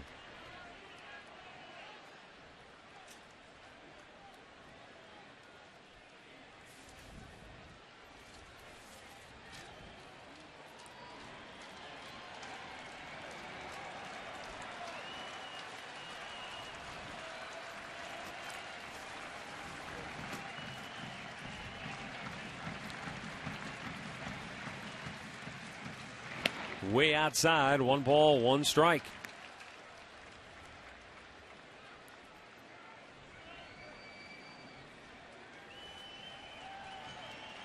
A.J. Burnett.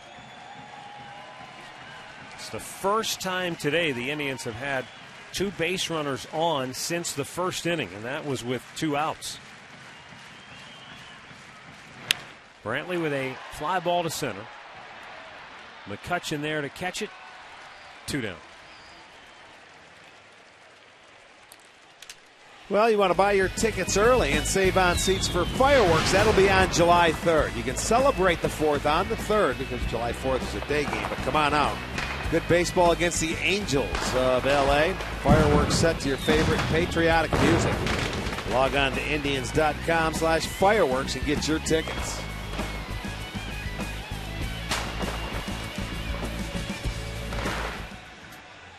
Meeting at the mound is Rod Barajas, the catcher, and the shortstop Clint Barmas coming in to talk to Burnett with 2 on, 2 out, and Johnny Damon coming to the plate. Well, they're going over Damon being the left-hander. You've got Duncan on deck. So they're just talking about how to maybe pitch to this guy here in this situation. They certainly don't want to give in and challenge him. And remember, Damon flied to deep right his last time up. He put Tabata back onto the warning track. So first time he hit one off the end of the bat and was a nice catch by Walker. Second time he hit it much deeper to right field. So I'm sure that's what the conversation was about. Missed outside, ball 1.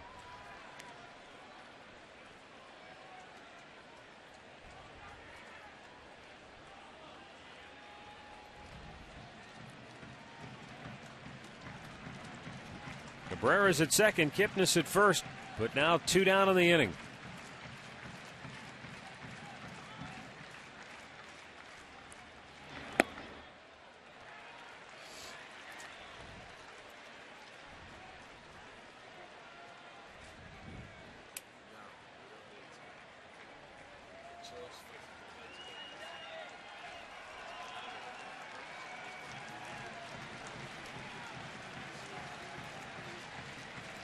Eighty pitches now for A.J. Burnett today. And the 2-0 to Damon. 3 balls, no strikes.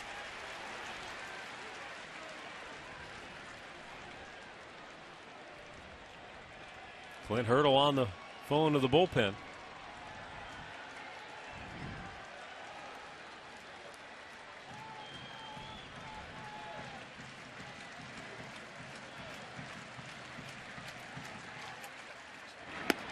And it's ball 4. He walks Damon on 4 straight. I don't know that that was the game plan that he and Barajas talked about, but it's pretty obvious that when he went out there, they did say, look, if he's going to beat us, make him go away, make him hit it to the opposite field. Don't let him yank one and pull a cheap one down the line, right? Yeah, they weren't going to give in. They'd rather face Duncan here. Now, I was thinking, they have maybe Hanahan coming off the bench, some left-handers. I'm thinking, why not? I don't know who's up in their bullpen getting loose. Ray Surridge is going to come out and have a talk. That's 1,000 for Johnny Damon when it comes to career walks. So there's a right-hander up there. Johnny Damon, just the 114th player in baseball history to get 1,000 walks in his career. So the Pirates get the activity in the bullpen, but it's up to Burnett right now to face Shelley Duncan with the bases loaded and 2 down here in the 6th inning.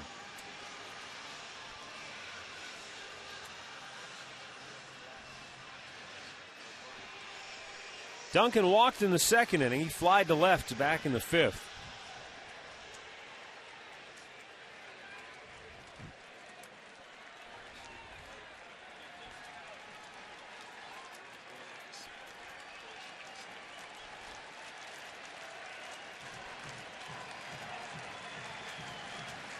Drive down a pair with 2 down in the inning.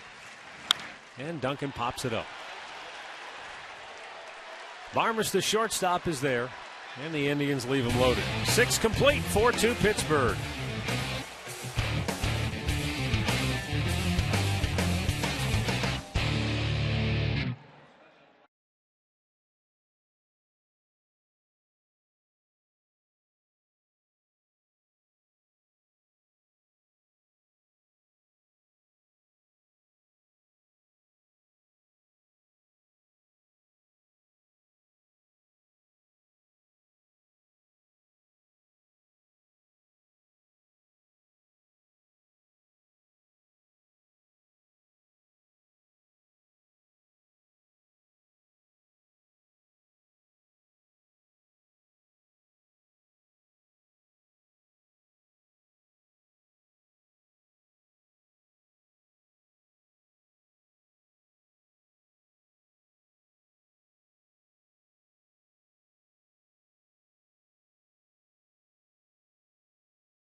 Clubhouse has been open for business and is a great time up there on that mezzanine level. If you're thinking about bringing your family out to the ballpark, make sure to check out the KeyBank Grand Slam 4-pack for tickets, food, 4 Indians baseball caps, and parking. If you need to add a ticket or two, you can always do that. Information at Indians.com. And then if you're more the fan that wants to be here the rest of the season, well, you still have time to get season tickets. Great seats still available. You can get all the information for that by calling 216-420-HITS or Indians.com/season tickets. Matt, Rick, we'll send it back over to you guys. All right, thanks, Katie. We go now to the 7th inning with Pittsburgh leading at 4-2. And for the Pirates, Clint Barmes will lead off against Tony Sipp, who comes on in relief of Ubaldo Jimenez, who went 6 innings today, charged with 4 runs on 7 hits. Tony Sipp just looking to try to get something going in the way of positive momentum. Just seems like everything's been a snowball in the wrong direction for him this year.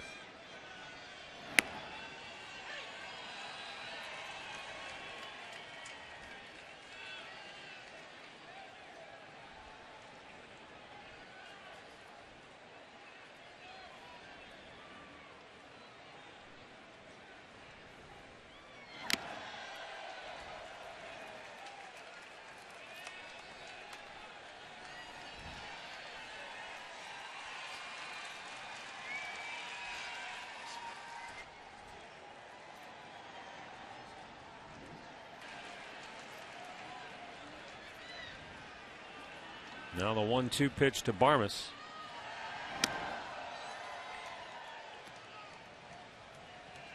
You know, Rick, Barmes is one of those guys who you look back and say, you know, good young player and solid, looked like maybe a guy the Rockies could build around, and the next thing you know, Troy Tulowitzki comes along. Yeah.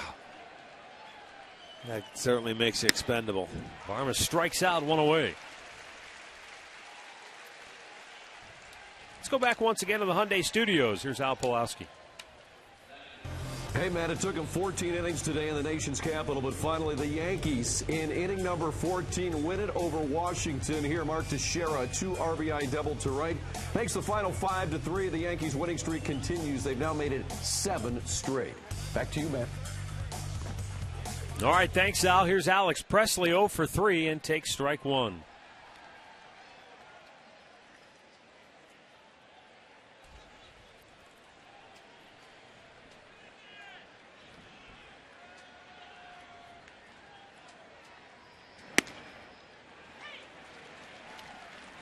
Quickly 0-2 the count.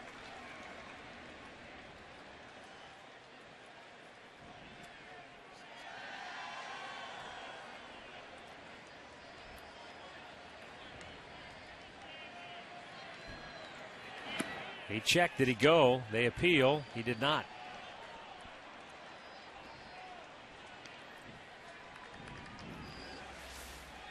Well, you get a side view, and he checked it.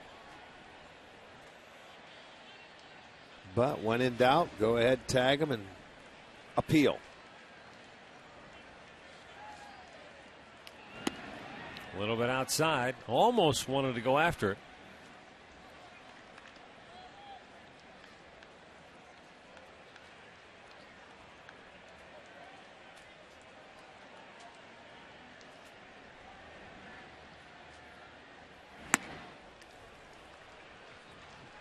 Well, he had him down on the count, but he's led him back into the at-bat now, 3-2.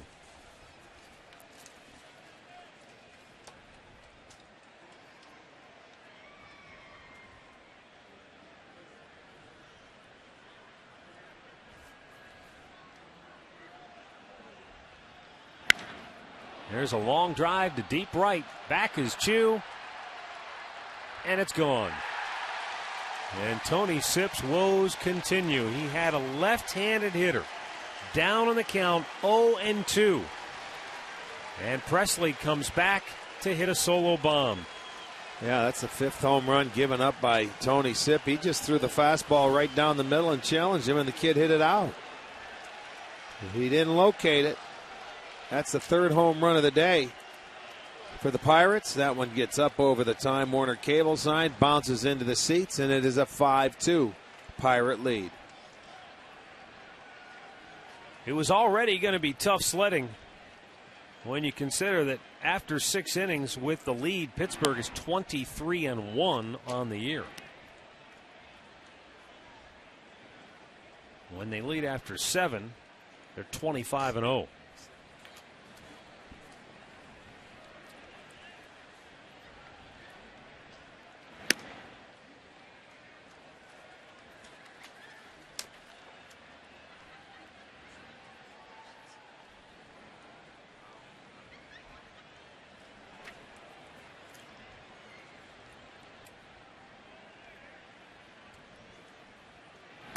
Well, in that case, in that at bat, Rick, it's pretty obvious the secondary pitches aren't good enough to either entice a hitter to chase or to throw 4 strikes. Well, that's and so when you have to go to your fastball against big league pitchers, you got to locate it. They're going to be looking for it. No, you get the left-hander down on the count, you should put him away. He didn't chase his breaking ball. He thought about swinging at it, and you mentioned it. He didn't throw it for strikes. If you don't throw your breaking ball for strikes and they lay off of it, then you turn into a one-pitch pitcher. He has a good changeup, too. I mean, he's got the breaking ball, he's got a changeup, and he's got the fastball. It's just a matter of choosing and using your weapons wisely. A 3-0 pitch in for a strike to Neil Walker.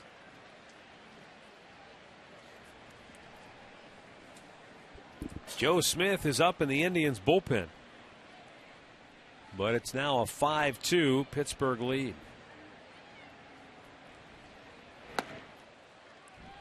And he walks Neil Walker. And with the right-handed hitting Andrew McCutchen coming up, Manny Acta can't take any more chances of falling any further behind. And he's going to go to the right-handed side armor, Joe Smith. So Tony Sipp gives up the home run, and it's now 5-2 Pittsburgh.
We are in the 7th inning. Andrew McCutchen coming up and Joe Smith coming on. McCutchen 2 out of 3 on the day with a couple of singles. In 28 appearances, Smith 4 up, 1 down, 3.46 ERA. He has struck out 23 and walked 10 in 26 innings.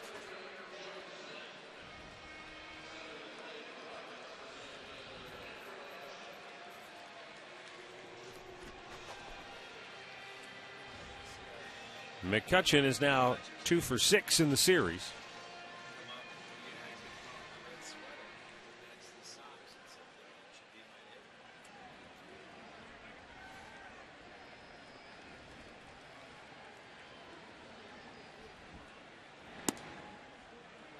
And Smith misses inside for ball 1. Day game tomorrow wraps up the 3-game series between the Indians and Pirates. 1:05 start. Jenmar Gomez, Brad Lincoln. Ground ball to second. Kipnis to Cabrera. Back to first. Not in time. Cabrera, I don't know if he had his footwork tangled up or if he was just trying to avoid the slide of Walker. But it just took him a hair too long to get rid of the ball, and that allowed McCutchen to beat it out. Oh, boy. You cannot take an extra half a step with this guy running. Okay, he gets the ball, he kicks the bag, and he comes out wide. You know, I'll tell you, Walker did a nice job, but this guy flies down the line. That had to be one of those catch the bag, throw it in the air deals to get throw him. it, yeah, and even get something on it.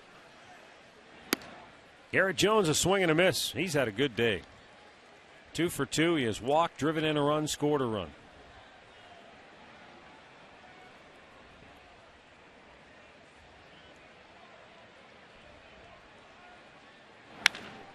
Rope fouled on the right side. 0-2. See if McCutchen puts his running shoes on and tries to take off now.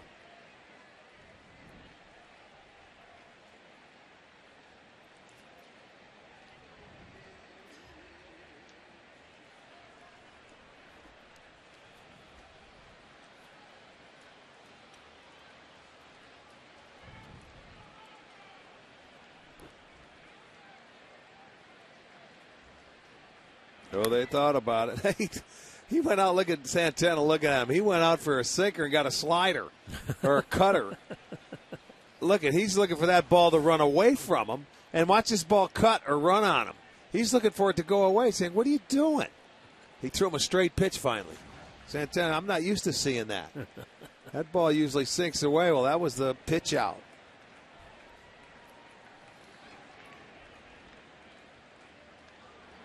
You're going to have another side. Give me the straight pitch out or give me the sinking pitch out.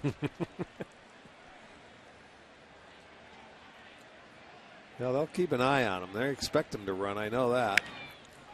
Jammed him. Bloop toward right. Coming in is Chu. He's there. And the inning is over. But another home run. Presley, the left-handed hitter, bashes it out of here, and it's 5-2 Pittsburgh. Time now for the 7th inning stretch. Brought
You get a look from our Panini's camera. Get overstuffed at Panini's Bar and Grill. Come in here. People stand up. They stretch, getting down to the bottom half of the 7th inning, and the Indians have some work to do. Well, they had that bases loaded situation in the 6th inning, although it did come after 2 men were out. But the big story there is they had the first 2 on and nobody out, and unable to get him moved or capitalize or keep the pressure on A.J. Burnett. He wriggled off the hook, and now he continues on here in the 7th inning.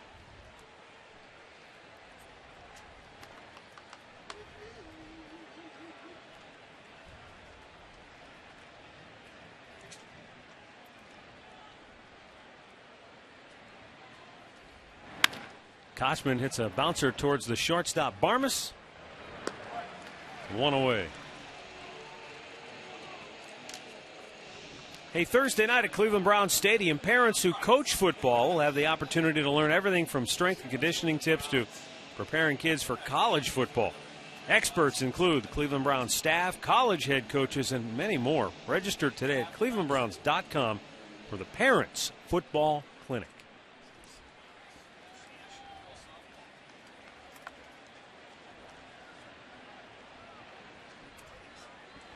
Lonnie Chisenhall 0 for 2 today.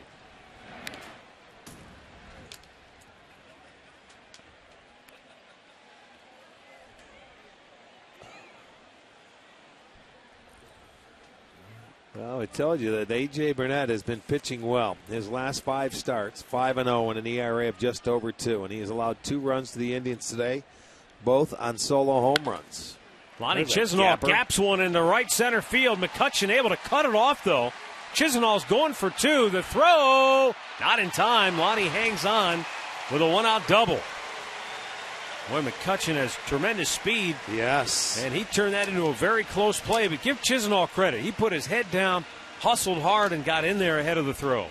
Well, it looked like a jet going over there to cut it off. And then when he saw Chisenhall make the turn to go to second base, he was going to plant and throw. You see him look? He looked to make sure he was going to go. And it was a short hop. Barmas tried to get the ball and apply the tag. Lonnie will go in diving head first with a double. Well, great opportunity now for the Indians here. You've got your top of the order up with 1 down. Runner at second, you're down 3. Chu has had a miserable series so far, 0 for 6.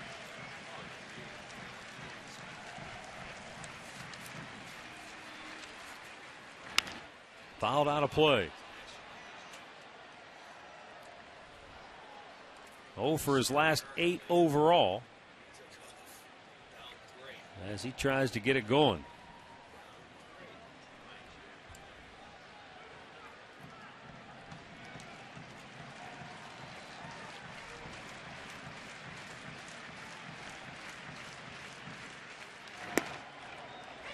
Checked on a ball that's in there for a called strike. Takes the fastball and he's down 0-2.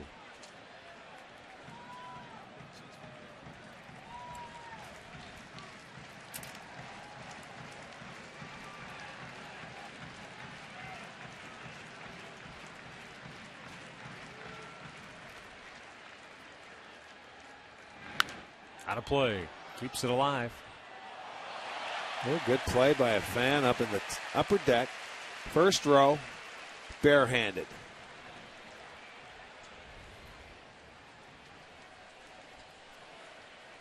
Lowered bowl seems to be filled to capacity. Yeah, another nice crowd. Club seats are filled up. Looks like most of the suites are occupied. And the upper deck, all but it looks like the upper deck in right field, pretty well filled up. And the 0-2 to Chu. Grounded right at the second baseman, Walker. 2 down. Chisenhall slides over to third. Yeah, he got in on Chu right there. As Drupal Cabrera coming up now, he's had a good day swinging the bat, couple of hits, including a home run.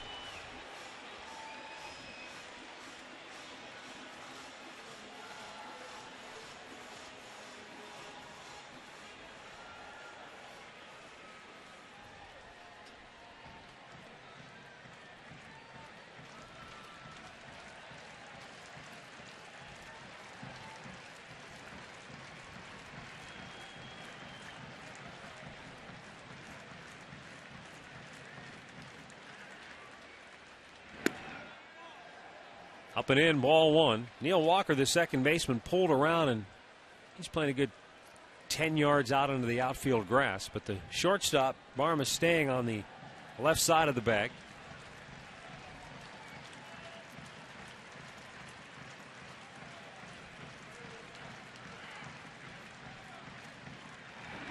That's outside, 2-0.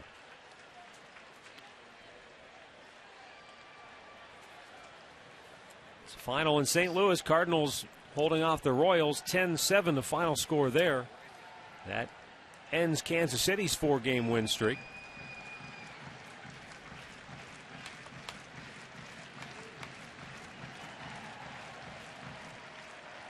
The 2-0 is smashed foul deep down the right side. Oh boy, Cabrera narrowly had himself a 2-run bomb.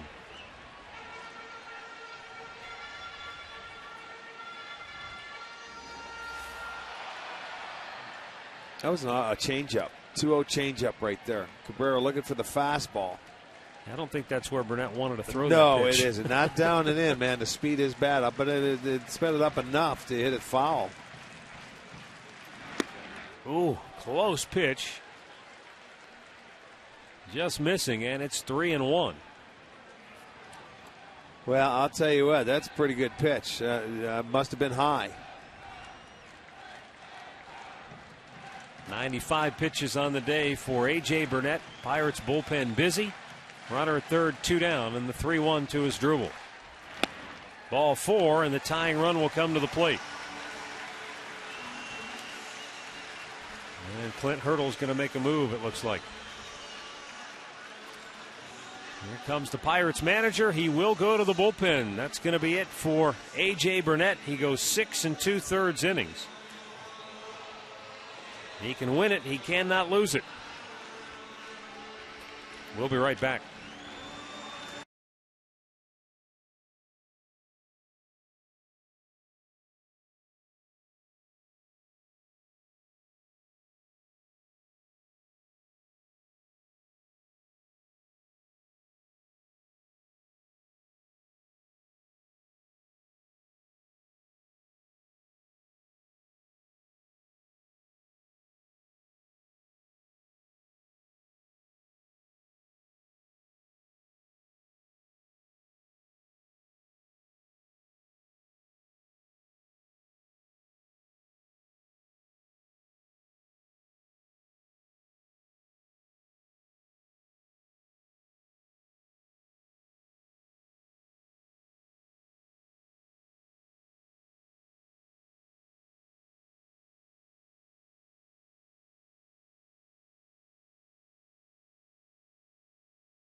Here in the bottom of the 7th inning, Jason Kipnis, left-handed hitter, will come on against right-hander Jared Hughes, who's made 24 appearances, and as you can see there, very effective, 2.01 ERA, 31 and a third.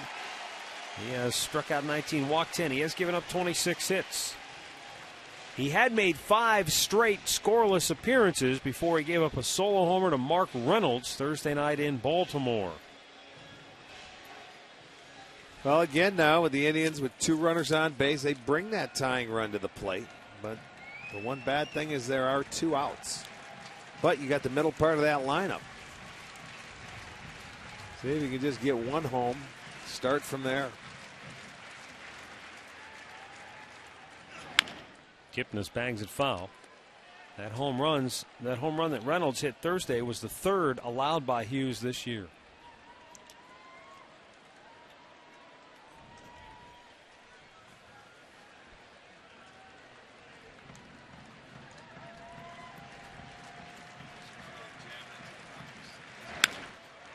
Fly ball to left.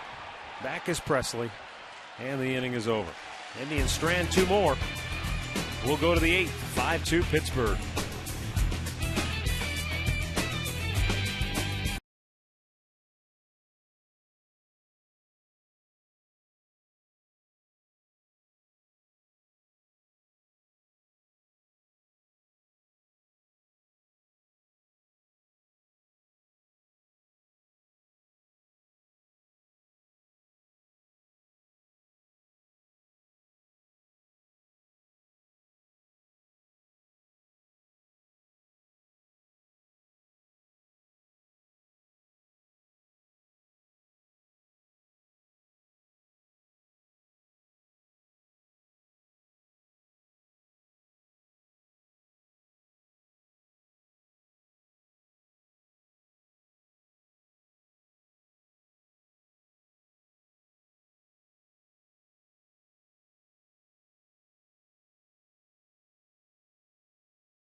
Presented by the authority of the Cleveland Indians and may not be reproduced or retransmitted in any form. And the accounts and descriptions of this game may not be disseminated without the express written consent of the Cleveland Indians.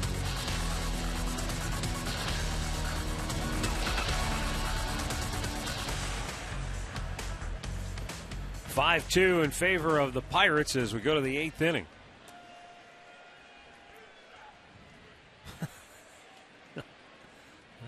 There's a hat I've never seen before. It's like chasing your tail there.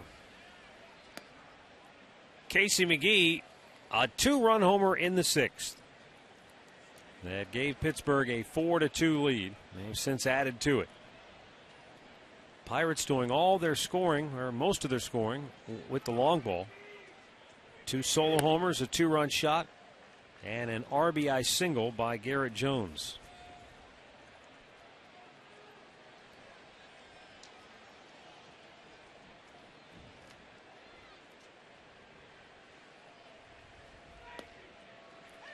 At the knees, it's 2-1.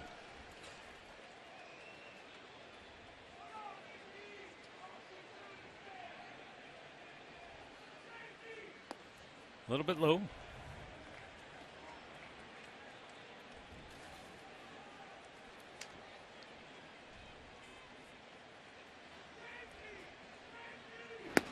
Bullseye. Full count.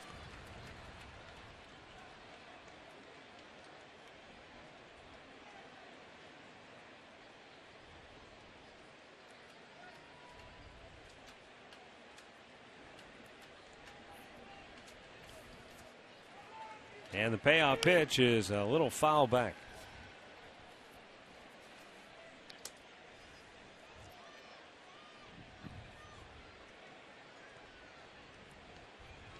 McGee, the big 2-run home run off Jimenez on a hanging breaking ball. Right after the Indians came back to tie the game up at 2. Leadoff walk here in the 8th.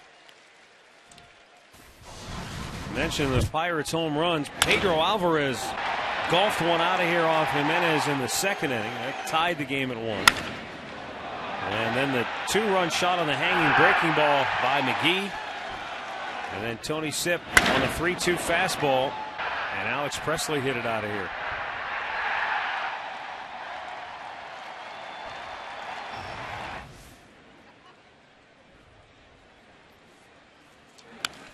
And Pedro Alvarez with a big swing and a foul back.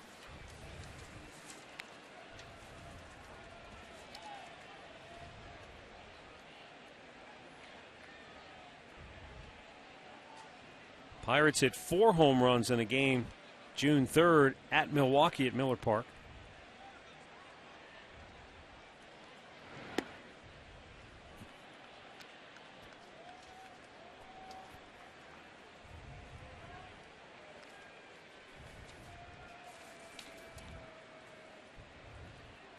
And they won that game 6-5. Well, usually when Pittsburgh, that kind of club, when they get 4 or more, you know, they're tough. Think about that, though. He hit 4 home runs, only scored 6 runs. Yeah. Well, nobody on. So, with the way their pitching is, when they get 4 or 5 runs, they have to win those ball games as a team. Because they play a lot of 1-run games. 27 1-run games this year.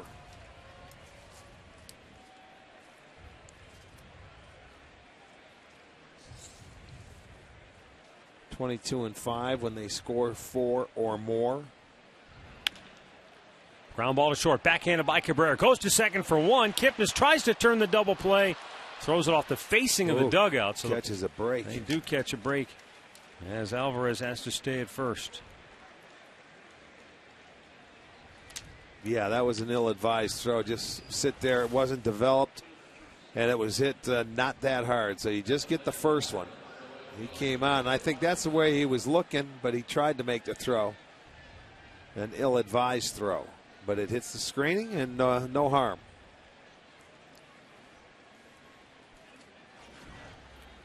Jose Tabata 0 for 3.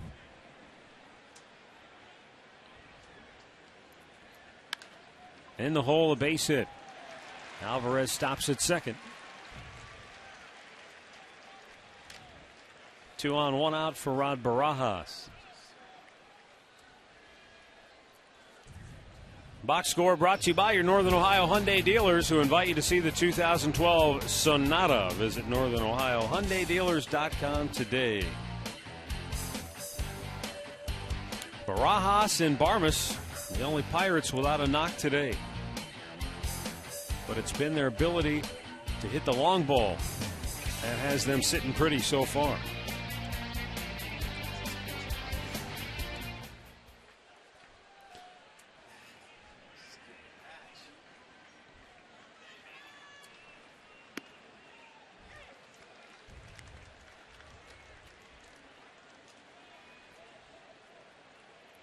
The Tigers now lead Colorado 4-0. They're in the last of the 8th in the Motor City.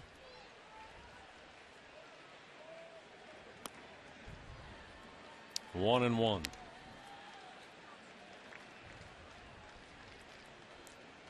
Yeah, didn't you say that was Pfister today? Yeah. Jamming it to the rocks. Yep, blanking them.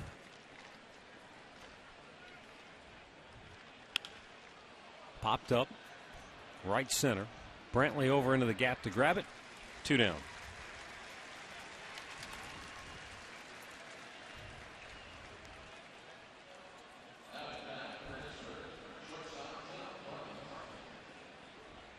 And Clint Barmas 0 for 3 to the plate with 2 on and 2 out here in the 8th.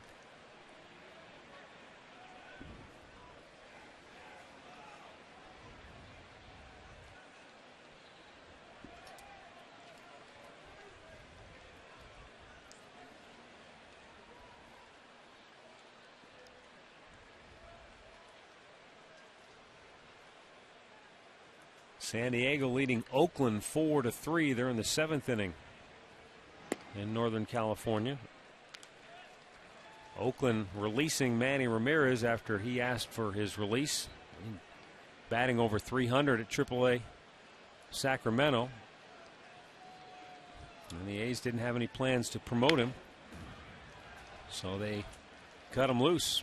Be interesting to see what transpires now. Well, yeah, served that 50-game suspension. Now he's ready to come back up, and everybody was sort of like counting the days. Finally gets here, and they never call him up. Oh, in Oakland, you would figure a team definitely in need of some offense. Sure. Well, there's a right-handed hitter out there. Barmes strikes out to end the inning. And we'll go to the bottom of the 8th, 5-2 Pittsburgh.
Five-2, bottom of the 8th inning.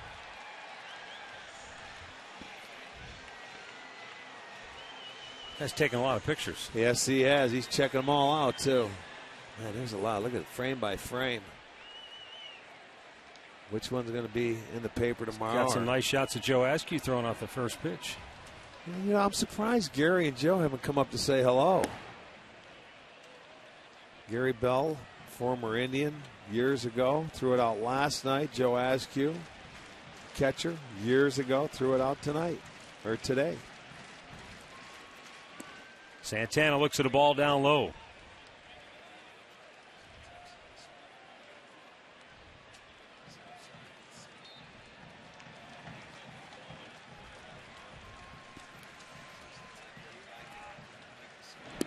And it's down low again. 3 balls, no strikes. Jason Grilli is up once again. Ball 4. Leadoff man aboard for the Indians here in the bottom of the 8th. As promised earlier, it's Miller time, brought to you by Miller Lite. And some highlights from Marine Week here in Cleveland.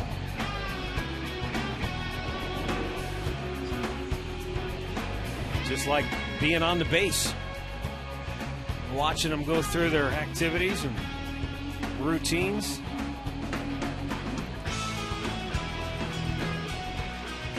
Yeah, there's some great shots down there. Michael Brantley looks at a strike. He is 0 for 2 in the game. He walked back in the first. Since then, he has grounded out, flied out. Well, his last 2 times he's done it in his last at-bat, and this could possibly be it today. Little squibber foul at the third baseline.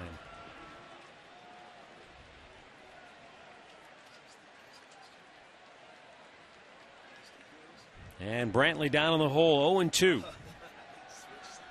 1 out of 6 in the series. Trying to give the Indians some base runners here in the 8th.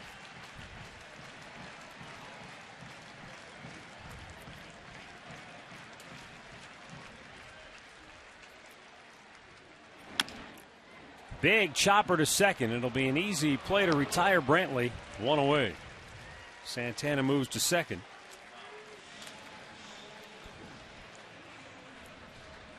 And unless the Indians have a big rally, that could be it for Brantley's streak. Johnny Damon 0 for 2. And he walked his last time up.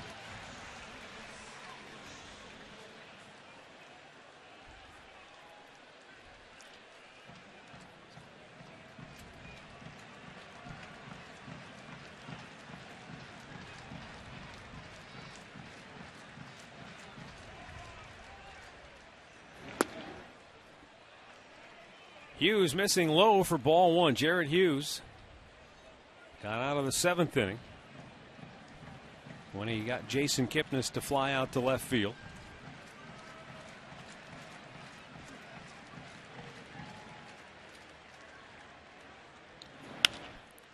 Damon pops it foul, out of play. 1-1 to count.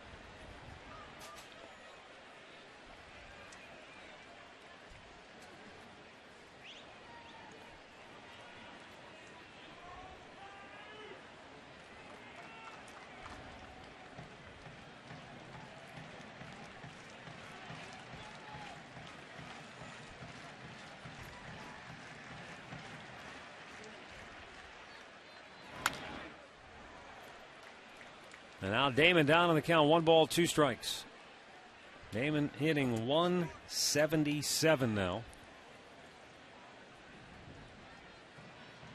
He's 20 hits and 113 at bats.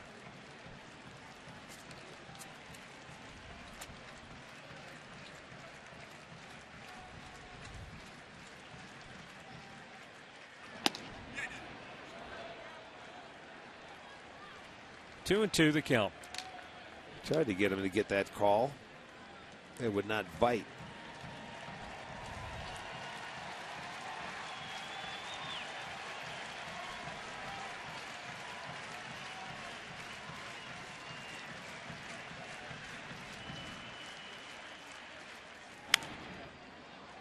Another foul, out of play.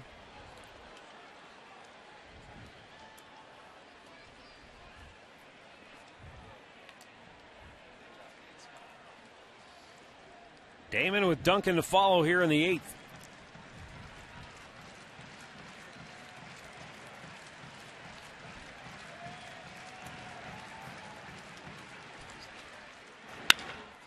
Punched into left. Right there is Presley, and that is out number 2.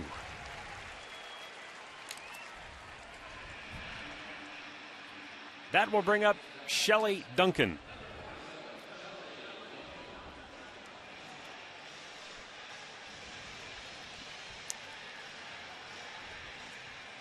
$30,408.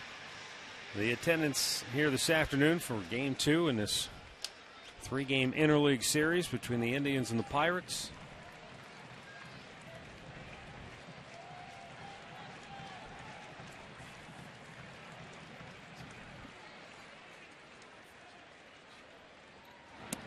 Down and in for ball 1.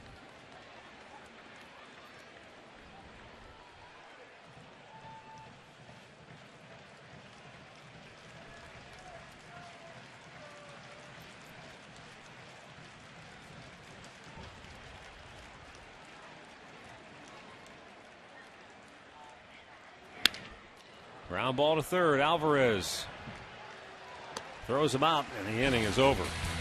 8 complete. It's 5-2 Pittsburgh.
Nick Hagedorn coming on to work for the Indians. They'll be facing the top of the order.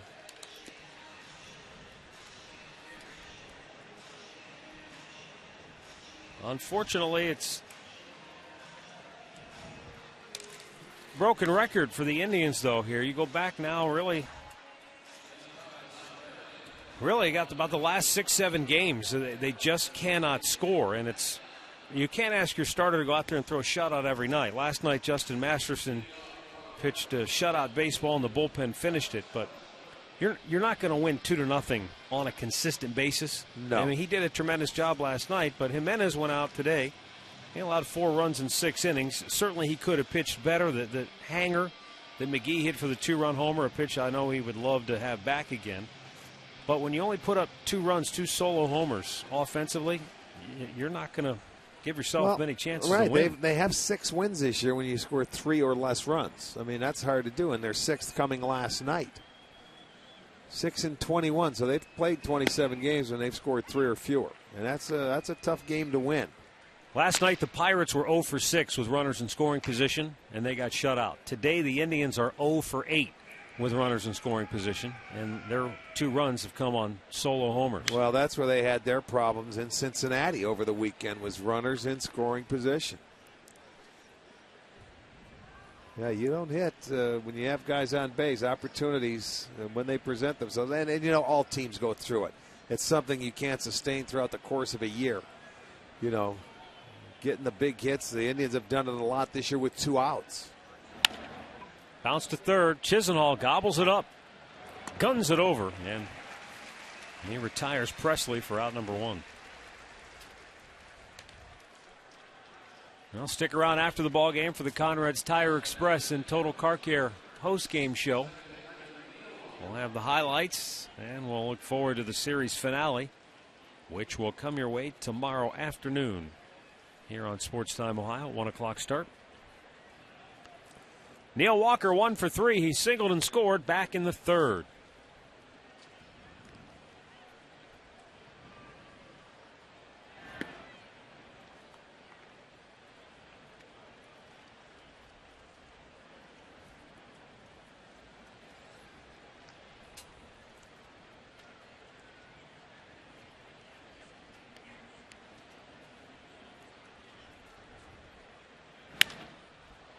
Deep and foul left side out of play.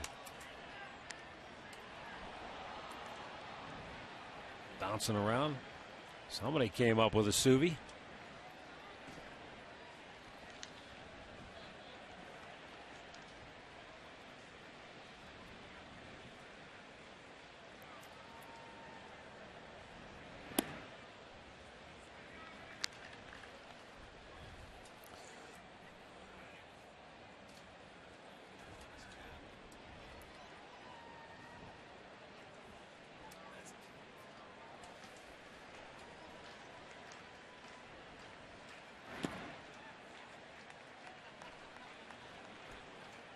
Three and 1 to count on Neil Walker with Andrew McCutchen waiting on deck.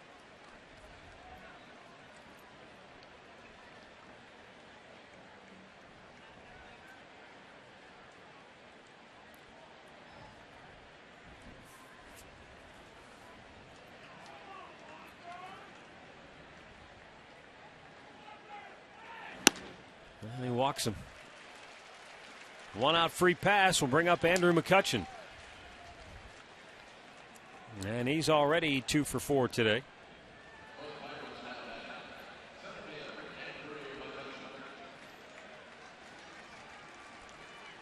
Pirates center fielder, you have to believe, is a shoe-in to make another all-star team.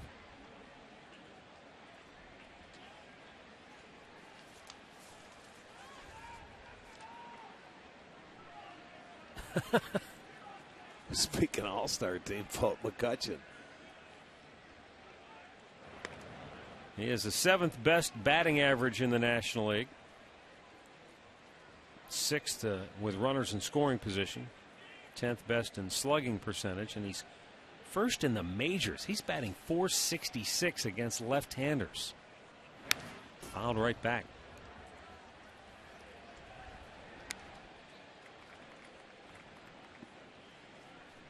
Well, he's checking right where he fouled that ball off at. He put a good swing on a fastball.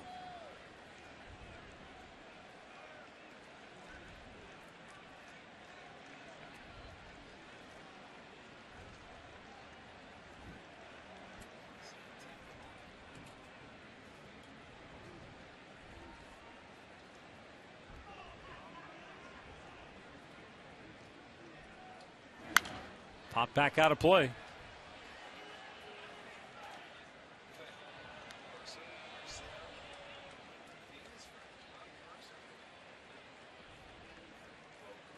Last year in the All-Star game, McCutcheon played the final 3 innings of the game in center field back in Arizona. This year's All-Star game, of course, will be in Kansas City. Now the 0-2. Hagedorn strikes him out.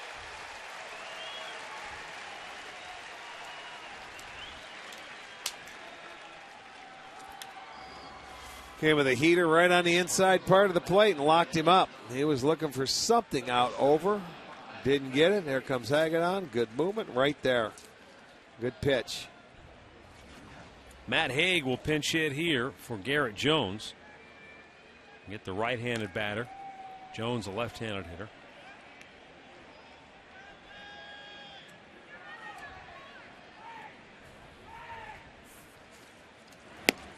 And Haig looks at a strike. On the year, you saw Haig's numbers: 207 batting average, no homers, 6 driven in. He's 1 for 6 as a pinch hitter.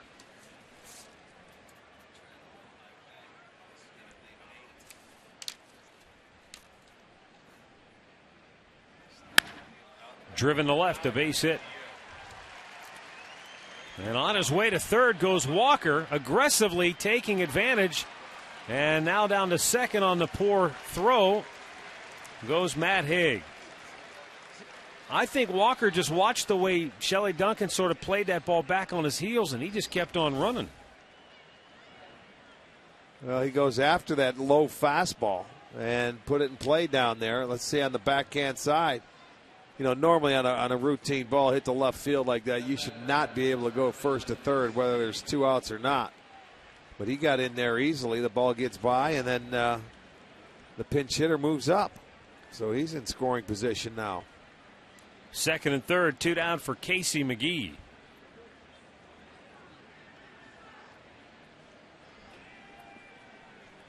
McGee, a 2-run homer in the 6th. 1 for 3 on the day, walked his last time up. And a fastball strike.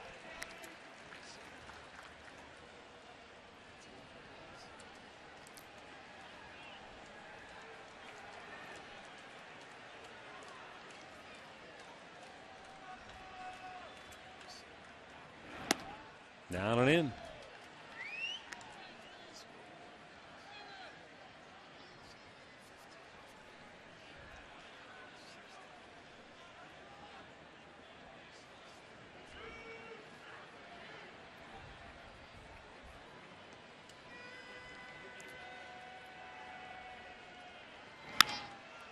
Driven to right field. Chu on the move. Racing over to the line. Can't make the play. It drops, and that will score 2 more for Pittsburgh. Casey McGee has driven in 4 runs today for the Bucks. And Pittsburgh now tattooing the Tribe 7-2. Yeah, that one just slicing away and falling into fair territory. He just slices it the other way. Look at that. That ball got down on the trademark. It was elevated, though. Chu coming in, can't get there. It'll fall in front, so the walk to Walker comes around to score. That's a 7-2 ball game.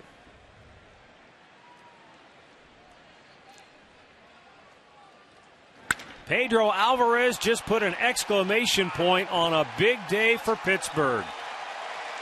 His 2nd home run of the game, his 10th of the year, a no doubt about it 2-run shot off Nick Hagedorn.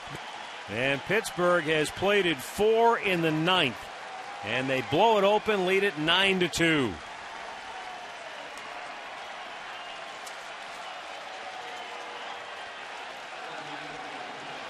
4th home run of the game, and this is, I mean, a 3-pointer, and that's a no-doubter. He got himself a heater and just drove it into right center field, and it's a rout now.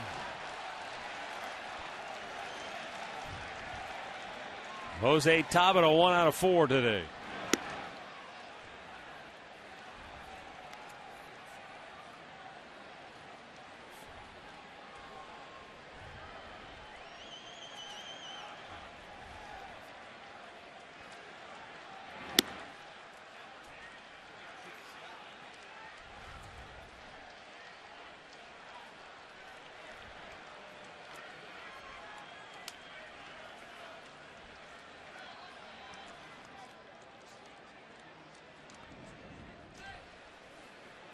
Two-zero pitch, and it's up high, 3-0.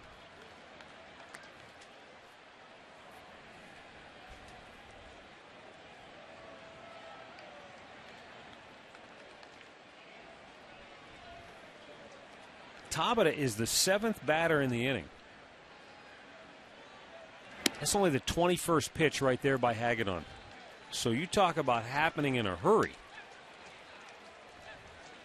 Here comes Scott Radinsky. There's nobody throwing in the Indians' bullpen. It's up to Hagedorn to get out. He had 2 outs and 1 man on base before the roof fell in on him. Yeah. He walked Walker, that's right. And then Jones had a base, no, excuse me, the pinch hitter. Haig had the base hit. And then McGee, 3-run homer, and now a walk. No, McGee had the 2-run double, a blooper down the line, and then the 2-run homer by Alvarez.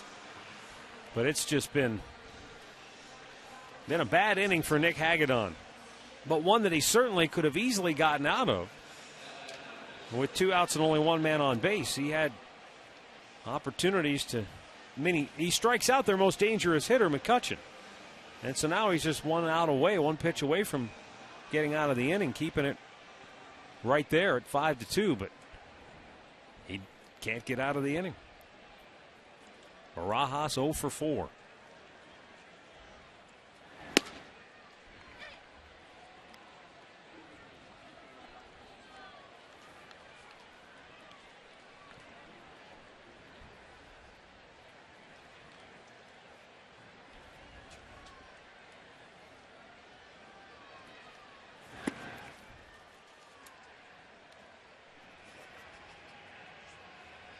Well, the Pirates closer has taken a seat now that it's a 7-run game. The left-hander Doug Slayton is now slated to come into the game.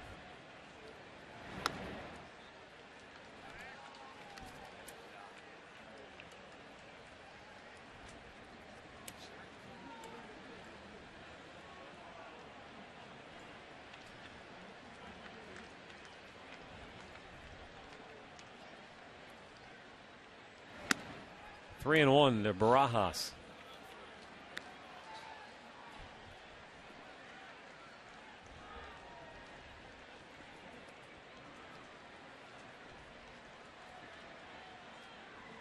.25 pitches, and again, this is the 8th hitter.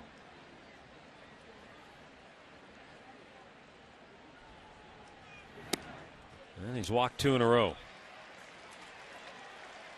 There's still nobody up in the Tribe bullpen, so Hagedorn's got to get it together. Yeah, 3 walks in the inning, 3 hits in the inning, and this is your inning, boss. You got to get out of it yourself. The 9th man to bat is Clint Barmas, and he has struck out in 3 straight at bats.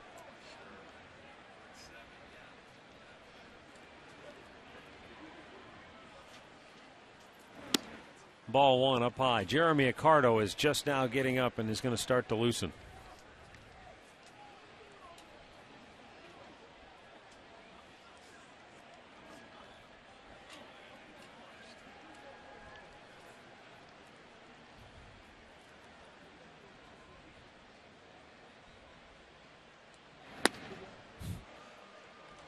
Well, he's having a tough time throwing strikes, isn't he? He has thrown 15 balls and only 13 strikes. But he was throwing strikes fine until the 2-run homer. You know, he's walked the last 2, and it just suddenly, it's almost as if all the air went out of him and the rest of the ballpark at the same time. He can't get it back. He's 3-0. And Accardo's not going to be ready to come in to face Presley.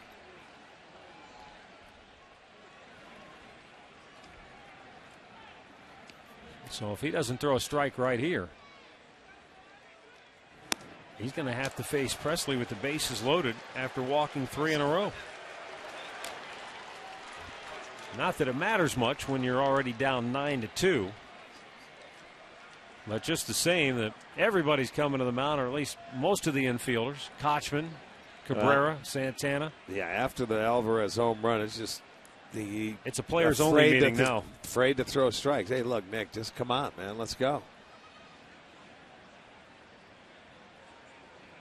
They're stalling for time is what they're doing. Here comes the umpire.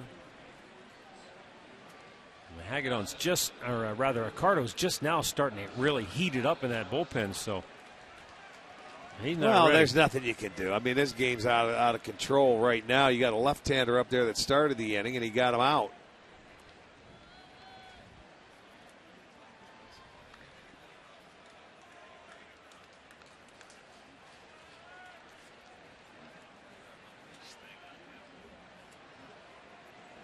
Hagedorn fires, and he finds the strike zone.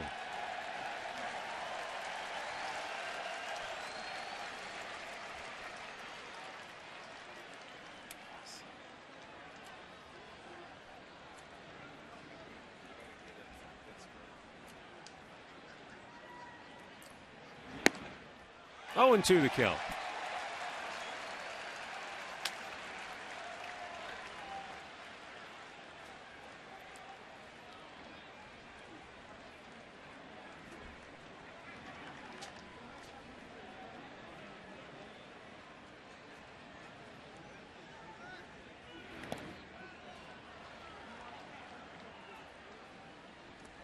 One ball, 2 strikes for Presley, who homered back in the 7th inning to give Pittsburgh a 5-2 lead.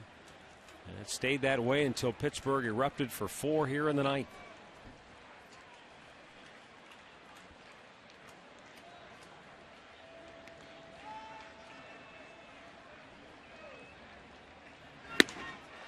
Presley strikes out to end the inning. But the Pirates lead it 9-2 as we go to the bottom of the 9th.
Ninth inning. Doug Slayton, left-hander, coming on for the Bucks. And he'll be facing Casey Kochman. And then Lonnie Chisenhall. Slayton, 8th appearance of the year. No wins or losses. ERA 3. Couple strikeouts, 5 walks.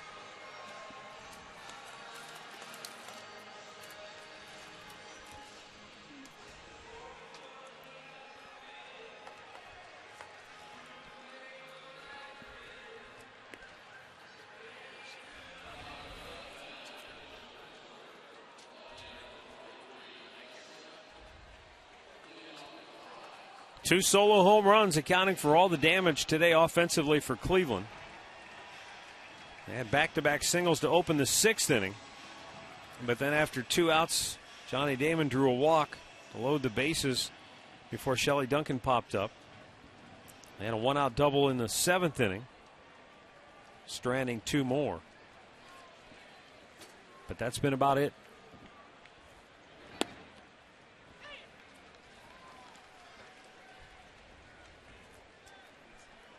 Kochman homered in the 5th.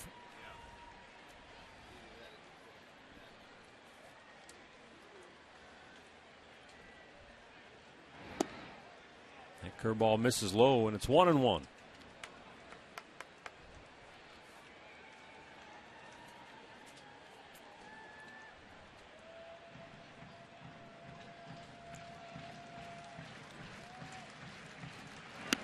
Up and in, knocked him back.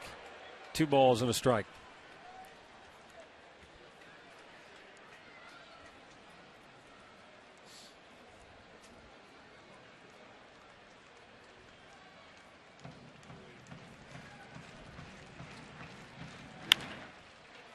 Lazy fly ball into left field. And Presley is there to grab it one away.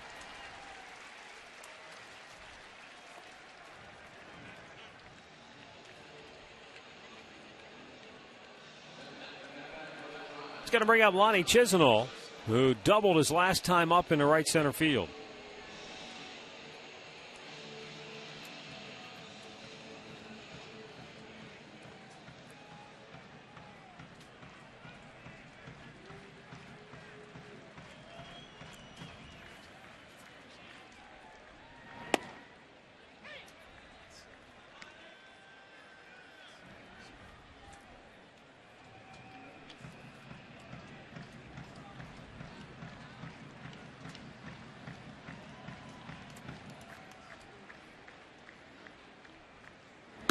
Checked on a ball that's outside.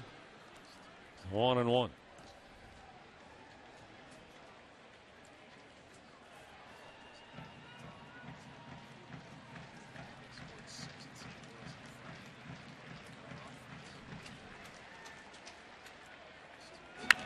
Out of play. San Francisco Giants are in Seattle tonight. Giants start the day 4 games in back of the Dodgers in the NL West. Meanwhile, Seattle has dropped 6 in a row.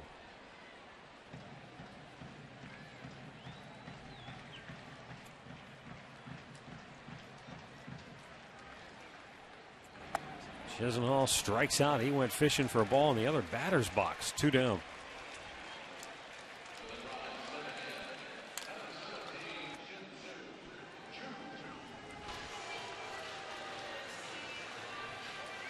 Now it's going to bring up Shin-Soo Choo.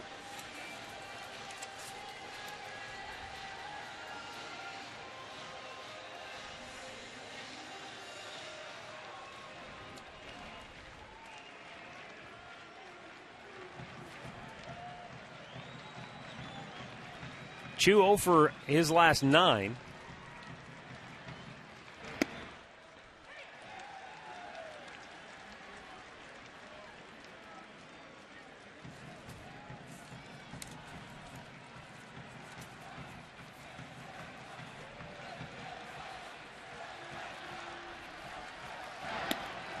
Pitch outside.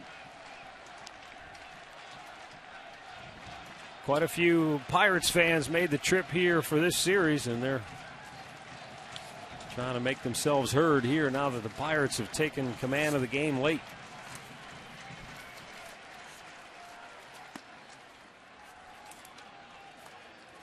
Two balls and a strike.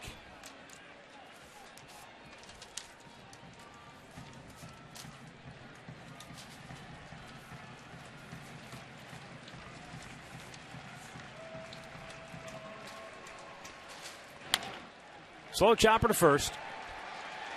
And that will end the game. Pittsburgh a winner 9-2. And they even the series now at a game apiece, with the rubber match to come your way tomorrow. Pirates end their 4-game losing streak and are now 33-31 on the year. The Indians, with the loss, dropped to 33-31 on the season. The winning pitcher, A.J. Burnett, he is now 7-2. The loser is Ubaldo Jimenez, who drops to 6-5. Time now for our play of the game. It's brought to you by KeyBank. Well, let's look back at the 6th inning, and it was a big one. The Indians just scored to tie it up, and then 2 hitters later, after a base hit, a hanging curveball by Ubaldo Jimenez, and I mean that was the damage. That made it 4-2. They never looked back from that point on, and that was one of 4 home runs for the Bucks today. Play of the game brought to you by KeyBank, the home of relationship rewards. Earn reward points and redeem for gifts. So the final score, the Pirates 9 and the Indians 2. The Conrad's postgame show is next.